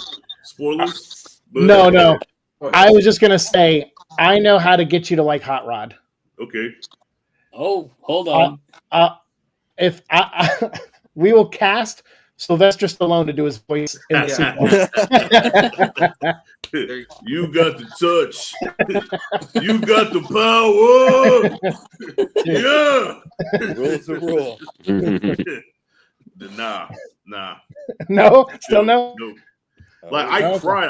I cried as a little kid watching Optimus Prime die on that table. Yeah. That's how serious I took it, you know. And I never recovered from that. I'm 45 now, and I still haven't recovered from that. Yeah. That's for Too sure. Hot Rod. Yeah. You're not my dad, Hot Rod. You're not my dad. Nah. Yeah. That's how I felt. If only he would have just stayed back and let Optimus do his thing. He wants to jump in there. Oh no, you don't, Megatron. I'm like, what are you doing? Yeah. Yeah. He thought it was helping. He's like the new guy on the job. You're like, dude, you don't know enough to help out. Right. There you go, Rashad. Hot Rod ain't shit. Yeah, you know Oh, what? Thank you. there it is. I might, yeah. Okay. Yeah, that's the one. Yeah. Yep. As soon as I'm off this stream, I'm gonna go to work. Yes. Right. Well, before we carry on, I knew we have to say goodbye to Norin. Norin's got to head out. Yeah, we rolling in. But thank you for joining me, brother. And just before you go, do you want to plug and tell everyone what you got coming up? Oh yeah, so at Norin Radd89, I typically cover physical media, horror content, reviews, rankings, and stuff, and all that. Did recently a video about how the cost of physical media just keeps rising and keeps going up, and as long as we keep paying, it's gonna keep going up. But another stuff that I wanted to plan on doing was I have a new series that I wanted to plan on doing called Forgotten Final Girls. So that's going to be my next kind of venture, is talking about final girls that aren't typically talked about, like the Nancys and the Laurie Strodes and all that kind of stuff. Cool. Very cool. Nice, man. Yeah, because I know you did a recent video on, like, top final girls or recent final girls anyway. And I thought that was modern ones. Yeah. So yeah, this one's going to be Forgotten Final Girls. So a couple rules I set for myself was the movie has to be over 10 years old. For sure. It has to be over at least 10 years old. And like I said, it has to have a final girl in it that I think is, worthy of being on the pedestal with like Laurie or Nancy or Kirsty from Hellraiser. Right. Oh. So like not the psychic girl from Jason 6 or whatever. No. She was all right. She was cool. Yeah, she was okay. The main problem with that movie was probably just the fact that I wish they would have leaned more into that and had the kills be unedited, because the way they cut the kills in that one really hurts that film. Yeah. Has the best looking Jason by far. Yeah. Easily. Yeah. Yeah, I agree. Yep, I do too. It's a fun movie for what it is, though. I will say. Yeah. But no, definitely go check out Norin's channel. Link, as they will be in the description box down below after the stream. Norin, thanks for joining, brother. I appreciate it. Thank you very much. Bye, y'all. Thank you again. Take it easy, man. Take care, Silver Surfer. We've got a few comments I want to add in here as well very quickly. Ryan's adding in. He says, "Man, I wish someone would pull out a diaper on me during these 2024 Careful what you ask for, man. You're I don't know if you liked The Crow or not, the remake, but if you didn't, you should have just made that your review. It's just a shitty diaper on the table.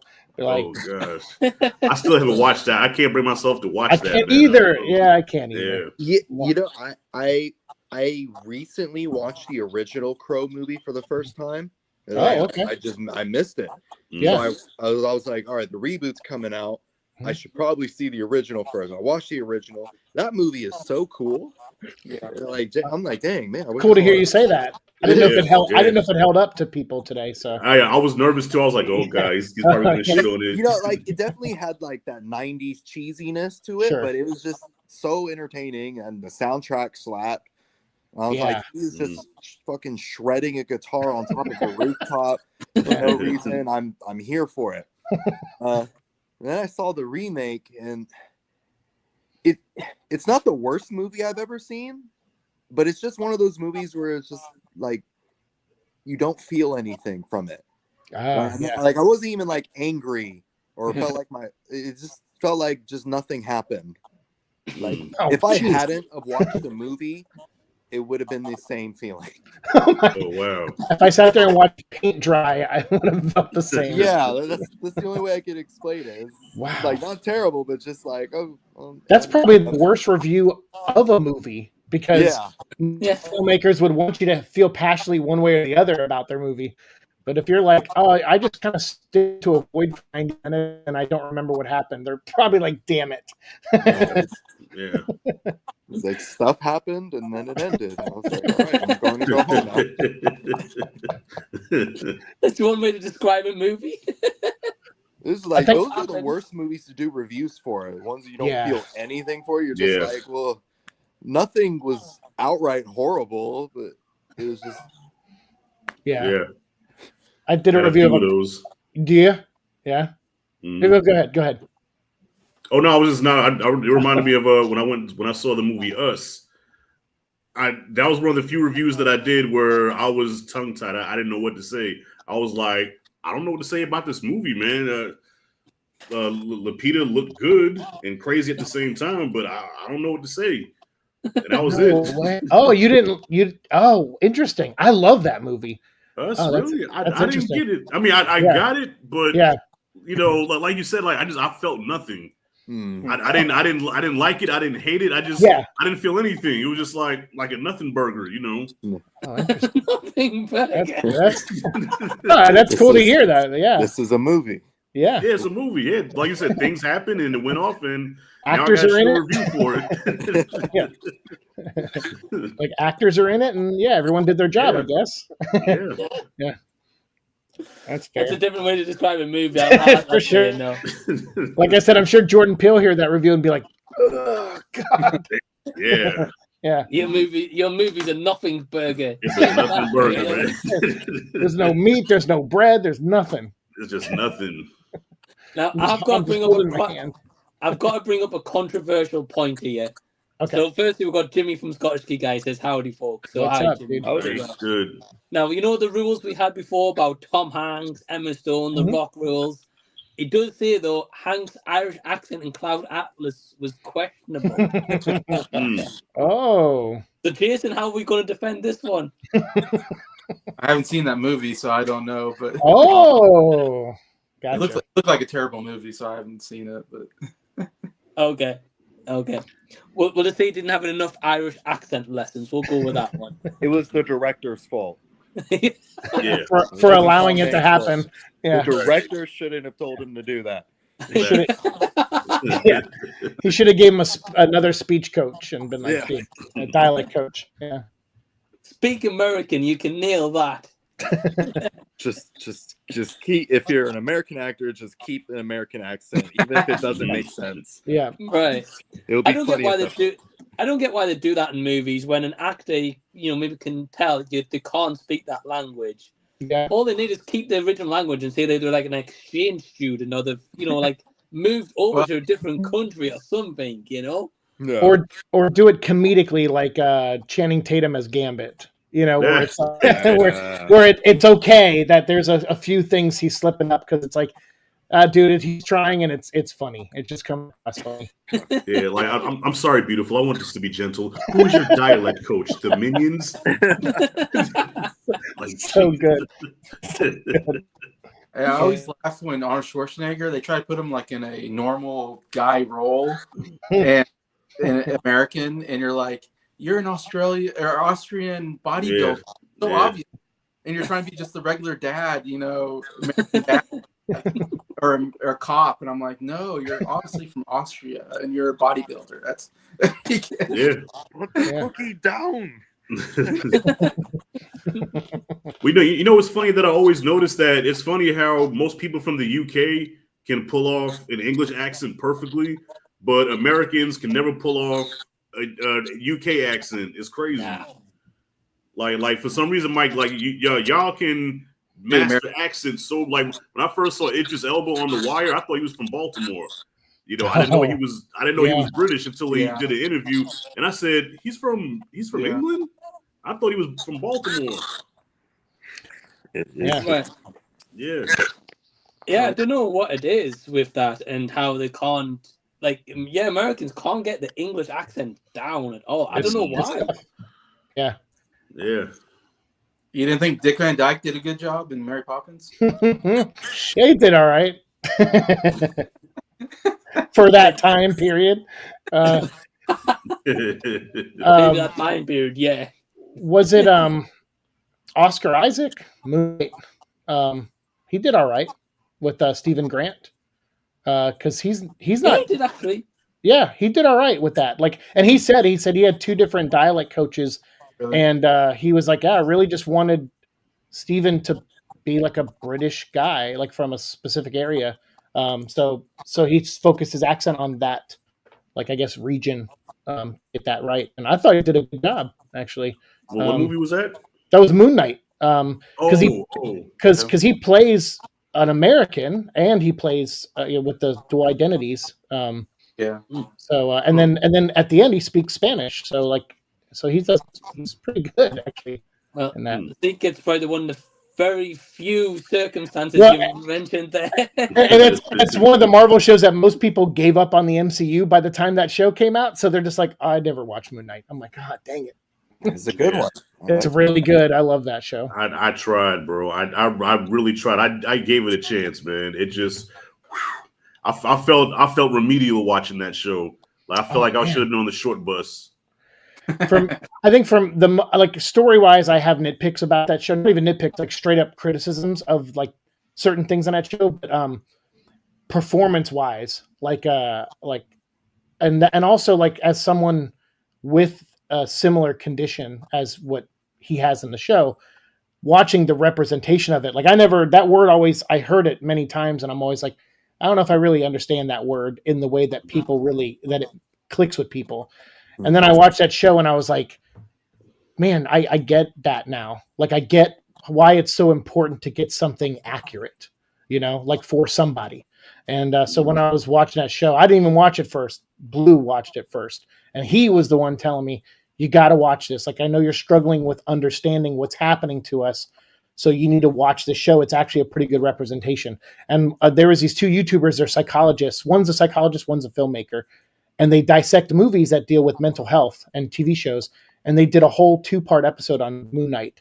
And it's amazing. Like they picked up on things I didn't even pick up on in the show. And I was like, that's amazing. I'm like, wow, I didn't realize how good. Because when I finished that show, episode 5 especially, it made me deal with things that I had to deal with in order for us to move forward as a system. So I kind of felt like the one that was, stuck in sand, like not, moving. And having to be pulled to be like, dude, we have to do this together kind of thing. And so I always call Blue, like he's always, even though he's the one with the accent, he has a Southern accent, but he's like the Mark Spector to my Stephen Grant. So like that show helped me understand me better. So I have a bias for that show, obviously. All right, that's what's up. Yeah. It's cool how it affects different people, though, and what people can take from like surface level, or as you said, like those 2 YouTubers who examine it and break it down even further, Yeah, exactly. Well, that's why I love YouTubers. I watch way more YouTubers than I watch actual other stuff. So yeah. Right. Damn, I can always find more stupid.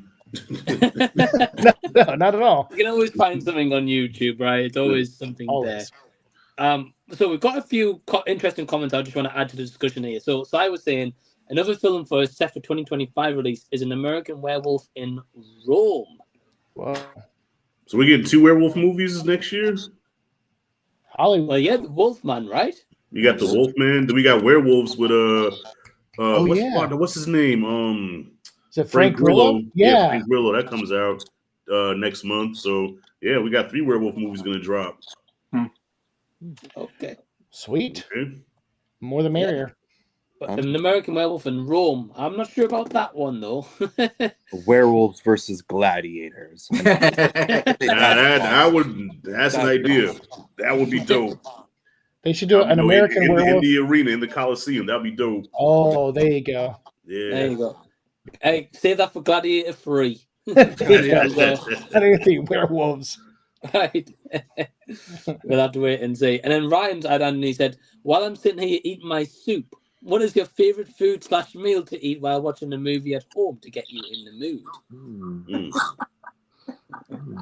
Get me in the mood for or get in the mood to watch a movie. Get in the mood.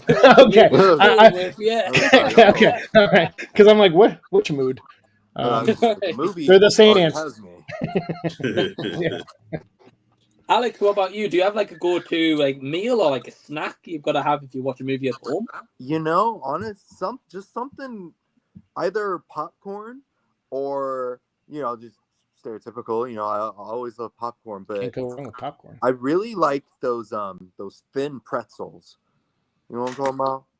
The little thin sticks? pretzel. Yeah, not the sticks, but like. And I know I'm just talking about like they're like really flat. Yeah, the flat Yeah. pretzel. And they're like crisp. They're like pretzel crisps. Yeah, Yeah. pretzel crisp. They're With so hummus? good. With hummus? Yeah, we'll get some hummus. Yeah, okay. I could go with that. I Yeah. dip it in with just whatever I have usually. I just like that saltiness, the crunch. Yeah. It's like that makes movies so much better. Oh, Nice. that sounds. We don't have those in the UK. We'll have to visit, and I'll bring a whole bag. Yeah, bring some Shack gummies with you as well. While you're there. That was strangest invention ever. Those Shack's face on a gummy. I don't know who thought of that. Yeah. A genius thought of that. Genius. Genius. Almost as disturbing as Mike. You ever see the Mike bites where Mike Tyson has the? They look like Evander Holyfield's ears.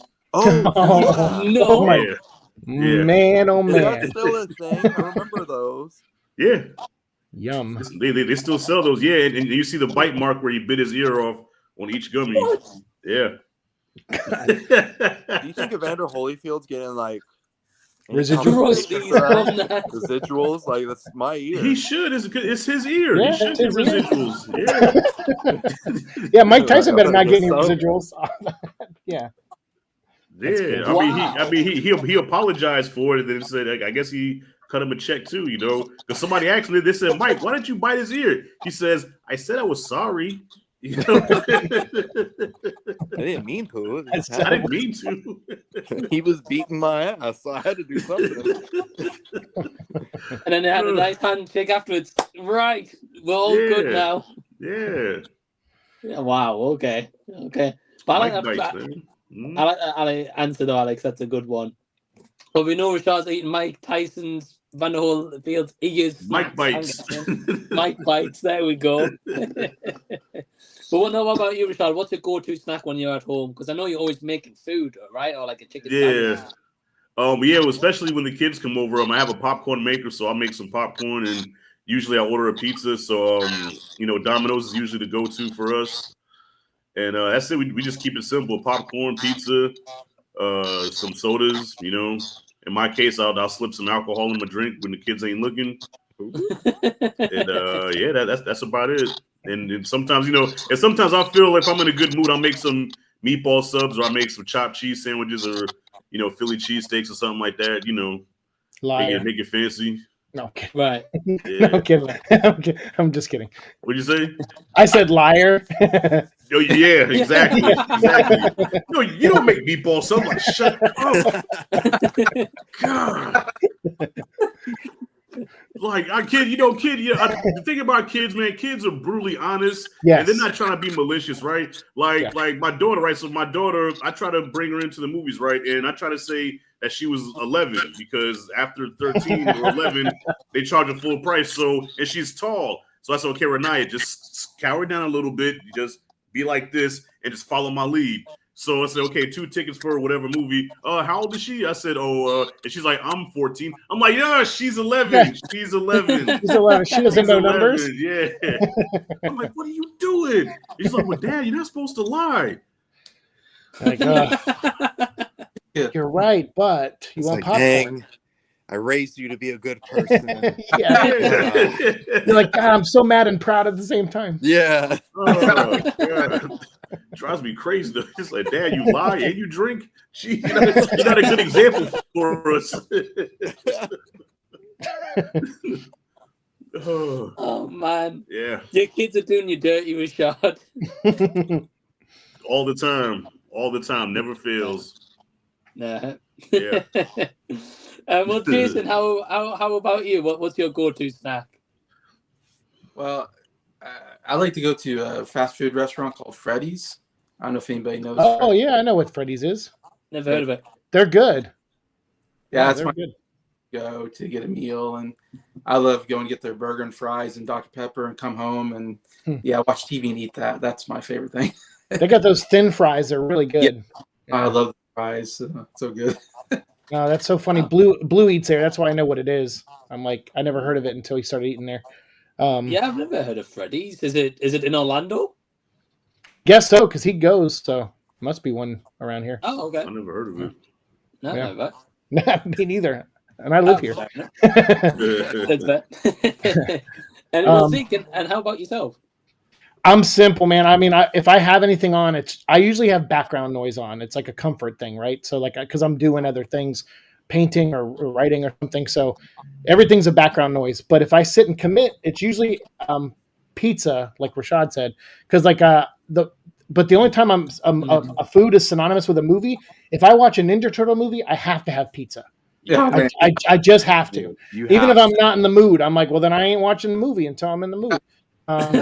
So that's the only time I feel like it's because popcorn, like Green knocked one of our teeth out, like half of the tooth, boxing.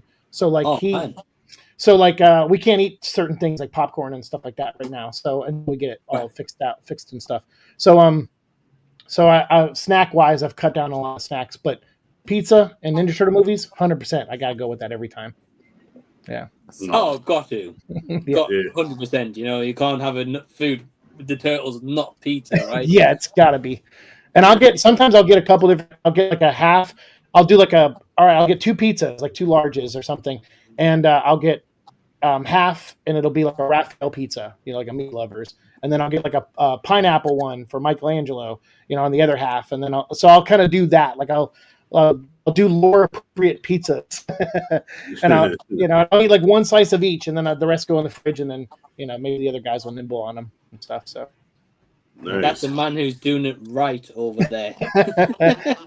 I take my Ninja Turtles serious. Ever since I got to work with Kevin Eastman, that's it. Like now I'm like, I take that stuff 100% seriously now. And my friend PJ, I used to work in comic books with, he's now doing comic book covers for the Ninja Turtles, working with Kevin and all of them too. So it's cool to see, like, people rise. That's always my favorite thing. I posted something like that on Instagram recently, like friends of mine that after years of pushing and struggling are finally hitting those goals, that they set like 10 years ago. And it's amazing to see. It's what I want for all of us, So yeah. Hey, well, hey, real quick, speaking of pizza, I just showed my daughter The Substance recently. Yeah. And I made the mistake of ordering a pizza. And so I've seen the movie already. It was nothing to me, so I'm just eating the pizza like it's nothing. Like my daughter had 1 slice and she was about to throw up when it got to the good stuff. And she's like, Dad, how can you eat and watch this movie? I'm like, what? I'm desensitized. Yeah, this ain't a big deal. Just, stuff's falling off of her, and at the same time, cheese is dripping from my mouth, and she's like, Dad, you're disgusting. I can't eat when I watch this. I'm like, quit. I said, quit being a sissy, man. Dad, I am a girl. I'm like, oh yeah, you're right, you are. You're like, no excuse. Yeah. Well, Alex, have you seen The Substance? I heard of it, and like when it comes to like body horror stuff like that, I'm a softie. Like violence, if it's like quick and like kind of like Mortal Kombat-esque violence, I can handle. But anything that's just like, no, watch this limb get slowly torn apart, or anything like that, I just. Well, okay. Did you watch The Fly? The Jeff Goldblum Fly? Yeah, that was gross. Yeah, it's about on that level. It's about on that level. Yeah. No, okay, I think I can tough it out. Maybe. Yeah. Yeah. If you can handle The Fly, you can handle The Substance. It's on the same level. Okay. You don't have to eat pizza while you watch it, though. Yeah, don't eat pizza while you watch it. I kind of want to now. Just make a game out of it. Let's see how much of this pizza I can get through. Oh man, the movie ends. We'll see Alex on the live stream watching The Substance about to pick up pizza. Nah, I'm good. Nope, lost. Now some great answers with the snack as well. Yeah, mine probably be like a popcorn, or sometimes I love to get an ice cream, but the problem is I eat ice cream that quick. I'm like, well, that's it. That's done now. Yeah. We're in like 5 minutes of the movie. But no, we've got quite a few more questions before we do, though. Zeke's got ahead out. So Zeke, I appreciate you joining, man, and it's been great to collab again. If he's still there, I don't know if he's froze. Are you there? Oh, I thought he was just looking at. I didn't know he froze. I don't know. Is it just me? Yeah, he froze. Yeah, he froze. Yeah. Oh, okay. He's gone. But, Okay. I'm not yeah, too sure. my internet's also been weird going in and Yeah, out. same here. StreamYard's just been fucking up, man. I don't know what's going on with StreamYard lately. Yeah, it's been like the stream's been a bit laggy, but I mean, I still appreciate you guys hanging on, and we'll go through a few more comments, and then we'll probably end up wrapping up, kind of thing. So, D did say here, he said, going off Haynes' response earlier, he said, "What is a comment either on your channel or someone else's that made you either laugh or was memorably rude?" For example, he says, "Mine is someone telling Perez he was a goat throat for the mouse, aka I remember that. I remember that. Yeah. Oh God. Yeah. That Go for the mouth. Like, oh no. Man, I felt so bad. Like I had to have my boys back, man. I had to get in the comments and be like, yo, yeah, chill, all right? Because they were going after Perez bad for that Acolyte video. They did. Like, some people are just so crazy about, like, it's one thing to be like, oh, I didn't like that show or that movie, but like to actively just go out and insult someone for liking it or just having a different opinion is just wild. Yeah. Ooh. Yeah, it's like they can't accept someone else's opinion. It's insane. But the goat throat one, that's Ooh. Oh man, I got a whole bunch of them. Gosh, got quite a few. I would say one for me is like one that I love to do is I purposely love winding D movie man up. So, for example, he reviewed Joker for Leado, right? And he hated that movie. He ranted on that movie. So whenever he does a rant, I'll always leave a comment and be like, "Wow, Joker's your favorite movie of the year, D? Wow, bro, I'm gonna have to check this out immediately, you know? Thanks for the recommendation." So I always love winding him up. But I did actually have once where I reviewed a movie called Dolphin Island, and there was like a young girl actress in that movie, and she came in my comment section and she's like, "Oh, you know, you and your goofy backgrounds and like, you know, you don't know what you're talking about and all this kind of stuff." Man, the legit star of the movie. Yeah. Dang. I remember you telling me about that. Yeah, that was baffling. I was like, wow, okay. But listen, but that's how you know when you're doing good, when people start commenting and like hate on your videos. That's when you know. Like the first time that happened to me was when I reviewed that Tupac movie, All Eyes on Me. Yeah. That was one of the worst pieces of crap I've ever watched. And I'm a Tupac fan, but the movie was trash.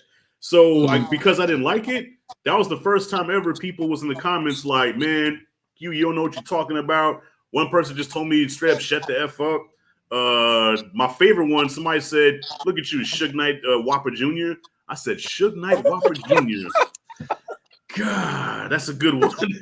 That's a good one. That got me. Suge Knight Whopper Jr. Suge Knight Whopper Jr. Yeah. And I was like, it like about 60% of the comments were negative because I didn't like the movie. Wow. Yeah. Sorry, guys.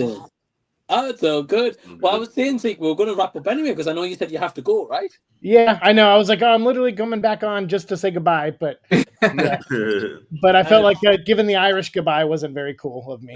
That's fair. But no, Zeke, man, it's been a pleasure having you. It's been great to be able to like mesh out with schedules and collab as well. What have you got coming up on the channel, or what have you recorded and need to edit at the moment? Oh man, I got a lot recorded that I have to edit, but I have an interview on Friday. I'm going to interview Mike Chen, he wrote a novel that came out recently called "What If Moon Knight Was Venom?" And I just it's a part of these What If books by Random House that they're publishing. Okay. So they did a Scarlet Witch one. What if Scarlet Witch and Peter Parker were brother and sister? And then in this universe, Moon Knight becomes Venom. So I just finished reading it. I thought it was really awesome. So the writer Mike Chen was kind enough to put me in touch with his contact person, and we worked out an interview, so I have that coming up on Friday that I'm going to record, and I'll try to post it Saturday or Sunday. Most likely, I'll try to get out quick. And then after that, Moon Knight is coming to Marvel Rivals, new video game coming out, so we'll probably play some of that. And the Venom vlog will be ending in December. We will hit 900 episodes, and I'll be honest, I have nothing else to say about the character, so I haven't for like 200 episodes now. I've said nothing. I haven't said anything new, so we're gonna end the show. Seems like the right time to do it.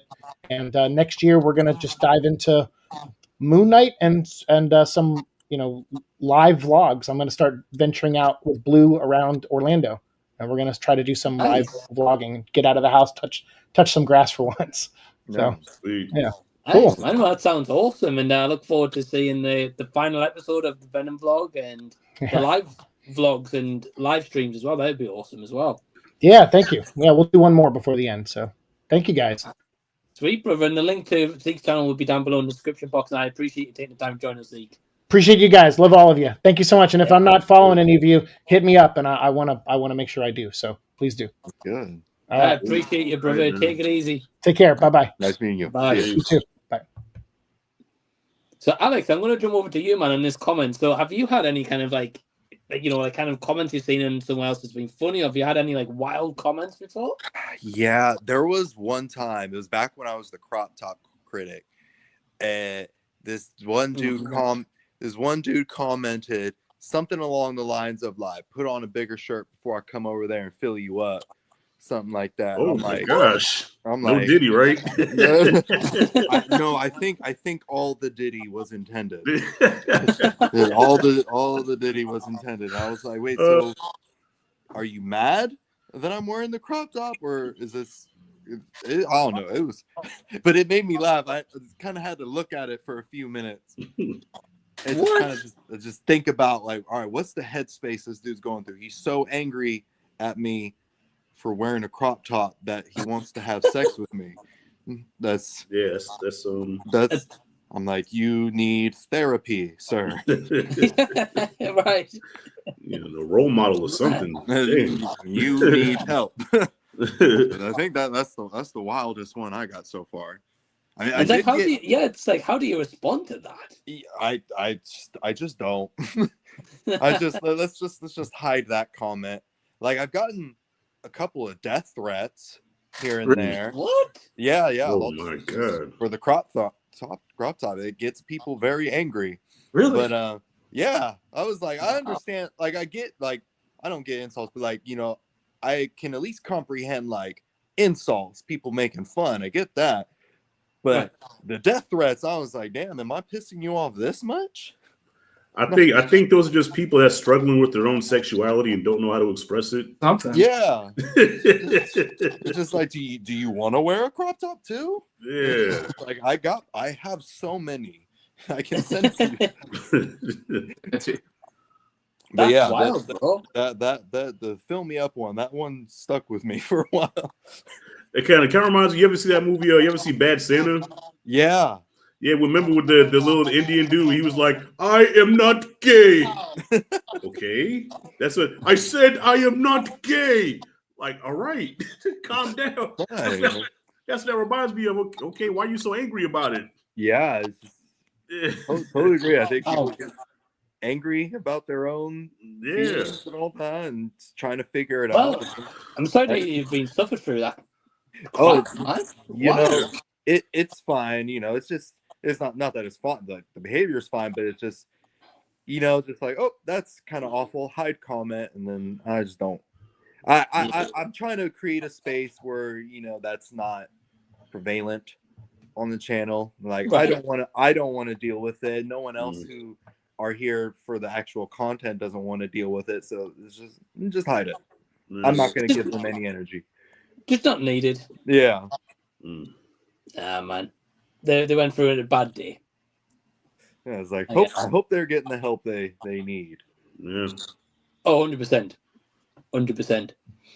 But Jason, how about you? Have you had any comments like that? Or have you seen any funny comments in comment sections before? Man, I don't know about funny. The comment that I think about gets me is is I did a deep dive on Jimi Hendrix on my channel, and then I did a top 10 favorite Jimi Hendrix songs with my friend Nick. And I had this lady comment. She's like I'm a black woman, and you shouldn't be talking about Jimi Hendrix because you know nothing about the counterculture movement. And if Jimi Hendrix was alive today, he wouldn't be your friend. And I was like, what does it have to do with me liking Jimi Hendrix? I can't like Jimi Hendrix music. I was baffled. I was like, what is going on here? I like Jimi Hendrix. Is that a problem? And especially like he wouldn't be your friend. He wouldn't know you. Yeah. Yeah. You'd be Jimi Yeah. Hendrix. We wouldn't hang out. Jimi Hendrix.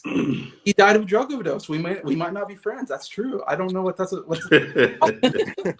I might. Yeah. It's like, who cares? I'm just talking about how I like his music. But I couldn't believe it. She really went into me. I was like, okay, yes, I can't talk about Jimi Hendrix. Nah. Some people, I don't know. The internet gives people this sense of righteousness.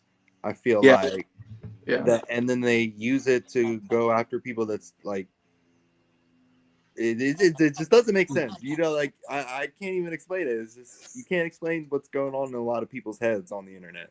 Well, one thing I learned, man, is that can you hear me? Yeah. Can you hear me? Yeah, one thing I learned about the internet, is that no matter if you're right about something, even if you're 100% right about something, somebody's gonna find something wrong with what you said, right? Yeah. So, for example, I could say like, okay, my background is Rocky and Apollo. So, okay, this is Rocky 3 picture from and somehow comment and say, well, that's not actually the picture, that's a replica. Okay, because the actual picture that's in the movie is in a museum somewhere. So do your research, Rashad. Yeah, I never said it was the original picture.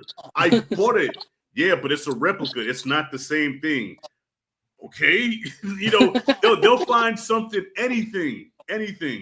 All right, Mike, your shirt's black. I'm like, okay, Mike's shirt's black. Actually, that's pronounced negrun. Okay, do your research, Rashad. That's not actually black. That could be offensive to some people. Because the man got on a black shirt, you know, like Yeah, right. they find everything to bitch about, no matter what you say. So that's why I just don't care. I just say whatever. And you know, I try not to be offensive. You know, I try to be real respectful. But if it offends somebody, then I'm sorry. With all due respect, go yourself. You know, It's just like it's just power. You know, people want to try to get power any way they can.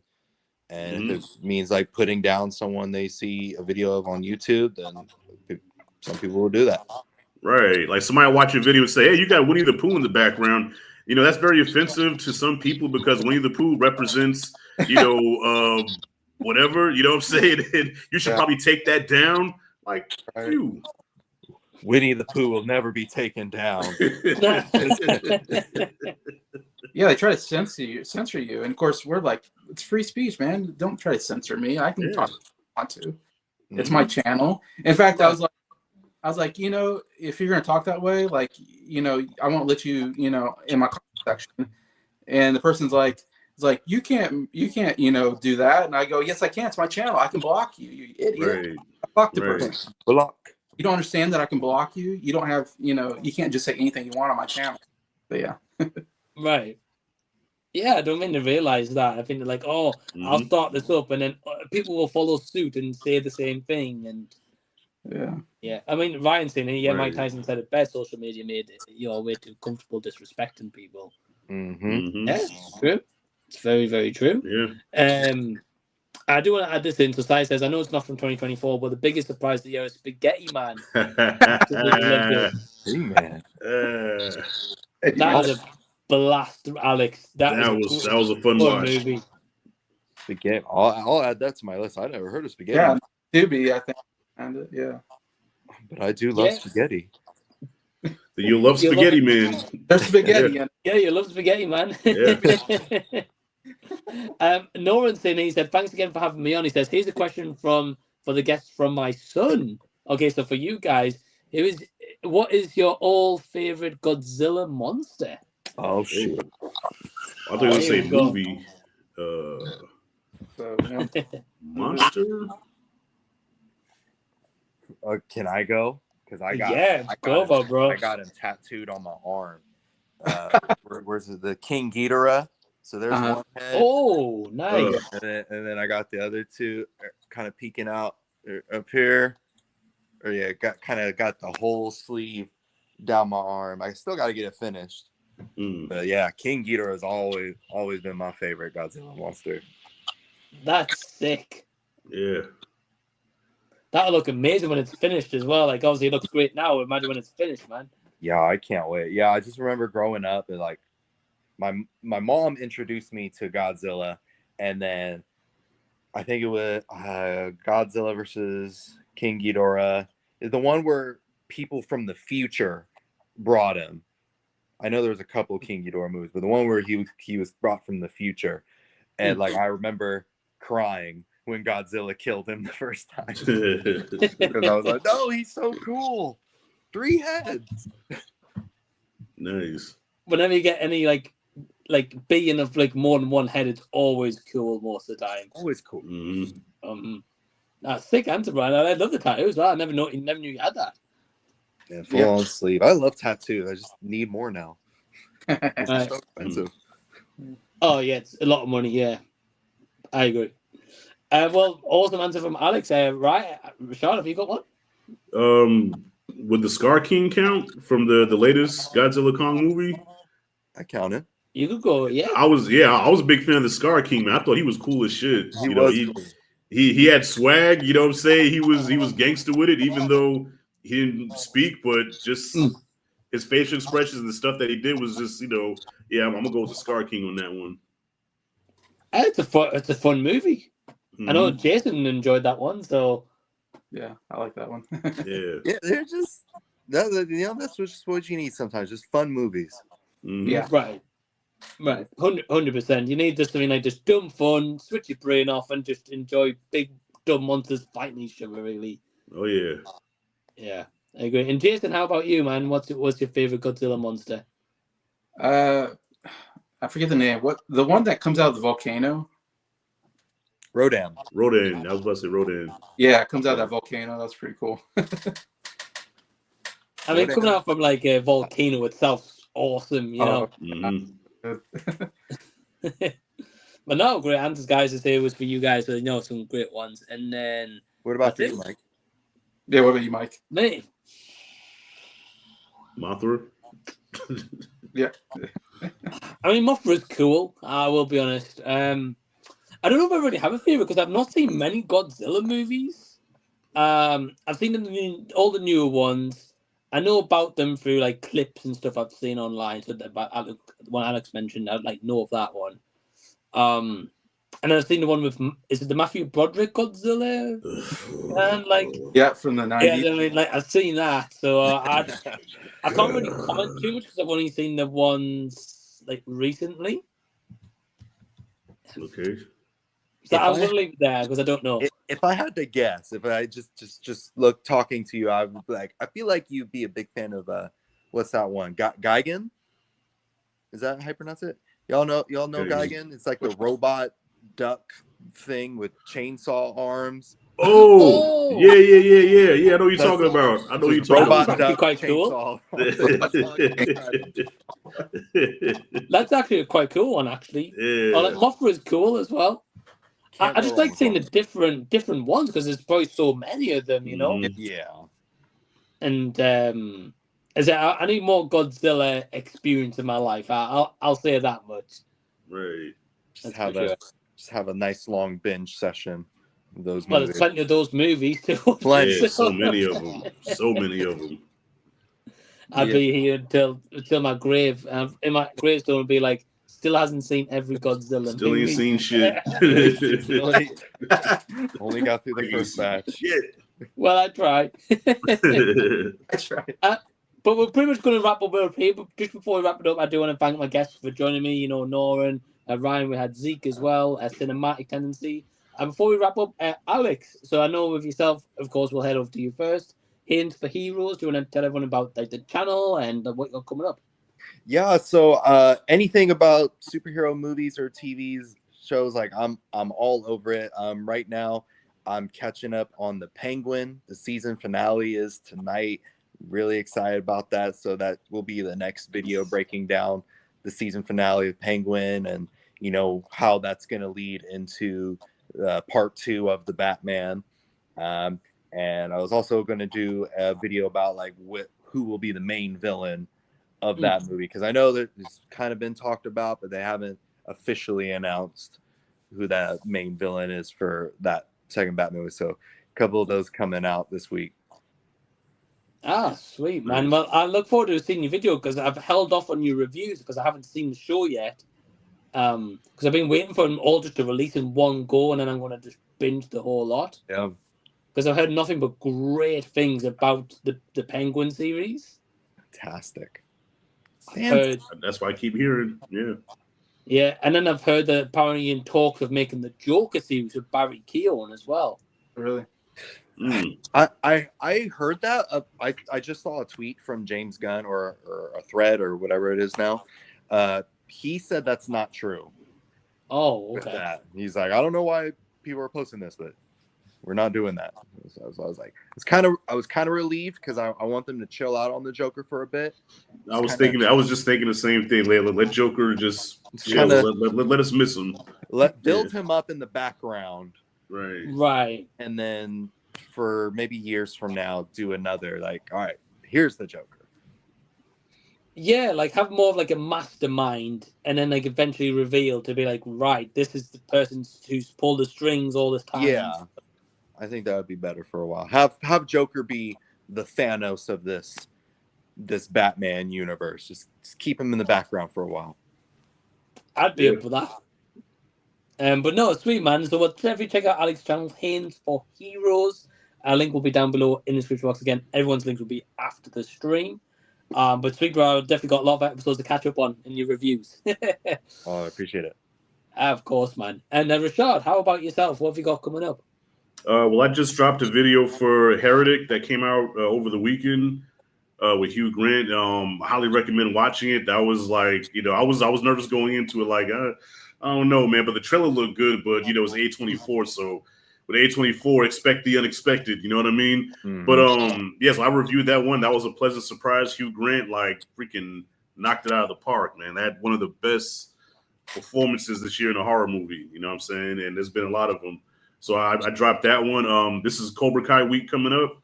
Cobra Kai season 6 part 2 drops Friday, so I'm going to be covering that one as well. And what comes out? Does Gladiator 2 drop this week, or is that next week? Coming soon. This next week? The 22nd, I think. 22nd. Okay, so it's not this week. Okay. Yeah. So this week, I'll just be dropping Cobra Kai and I don't know, maybe some random video that pops in my head. You know. Yeah. Hot rodding shit. Hot rodding shit. Yeah. I'm gonna have some drinks tonight. I'm gonna have some fun putting that one together. Yeah. Well, we get Gladiator 2 this week on Thursday, so I thought you guys would have as well. We're a couple weeks behind. Let us know. Wow. Mm. Yeah, well, I'm kind of excited for it. Yeah, I can't say I'm excited. I'm intrigued. Yeah. Well, Mike, did you like the first one, Mike? I can't remember. You did like the first Gladiator, didn't you? Yeah. Yeah, well, we did a watch along, remember? Yeah. Yeah, it was the first time I watched it. Yeah, I really enjoyed the first one. Mm. Yeah. Can't believe it took that long to watch it. I know, because I kept telling you, Mike, watch Gladiator. Yeah, I'm going to get to it one day, you know? I'm like, this guy. You're a long time coming, yeah. I'm like, a long time coming. I got there though in the end. That's the main thing. Yeah. But no, definitely check out Rashad's channel. Rashad, I will check out your Heretic review after tomorrow, because I'm seeing it tomorrow afternoon. I was about to say it's spoiler filled, so if you haven't watched the movie, because it's one of those movies where, because I hate doing spoiler free videos because you can't really go in like you want to. So a movie like Heretic, I just wanted to just go there. So I'm like, you know what, fuck it, I'm spoiling this. And it said my piece, you know. I'm glad I held off. Yeah. But anyway, check out Rashad's channel. Link will be down below in the description box. And Jason, how about you? What have you got coming up? Well, quite a bit. Now I think about it.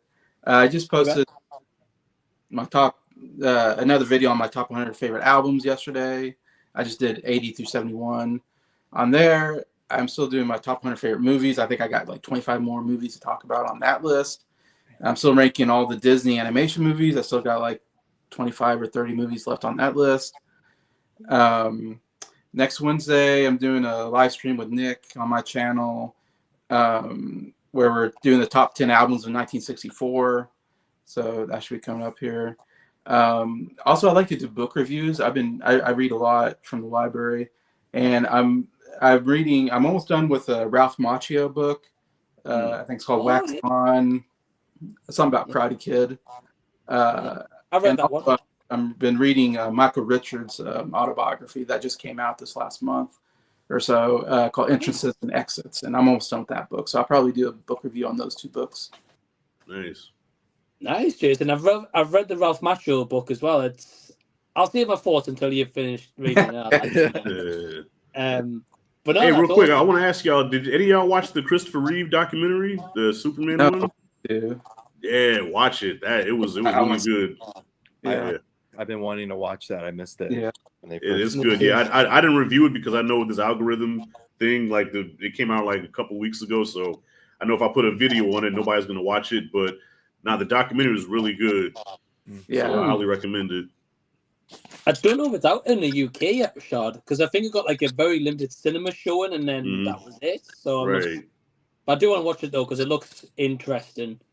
Yeah. Like it really shows the man Christopher Reeve, and and they got like little Superman stuff in there, but mostly about him as a person. Which I grew up watching Christopher Reeve. So I only know him as Superman, so to see him in a different light, it was cool to watch. Yeah.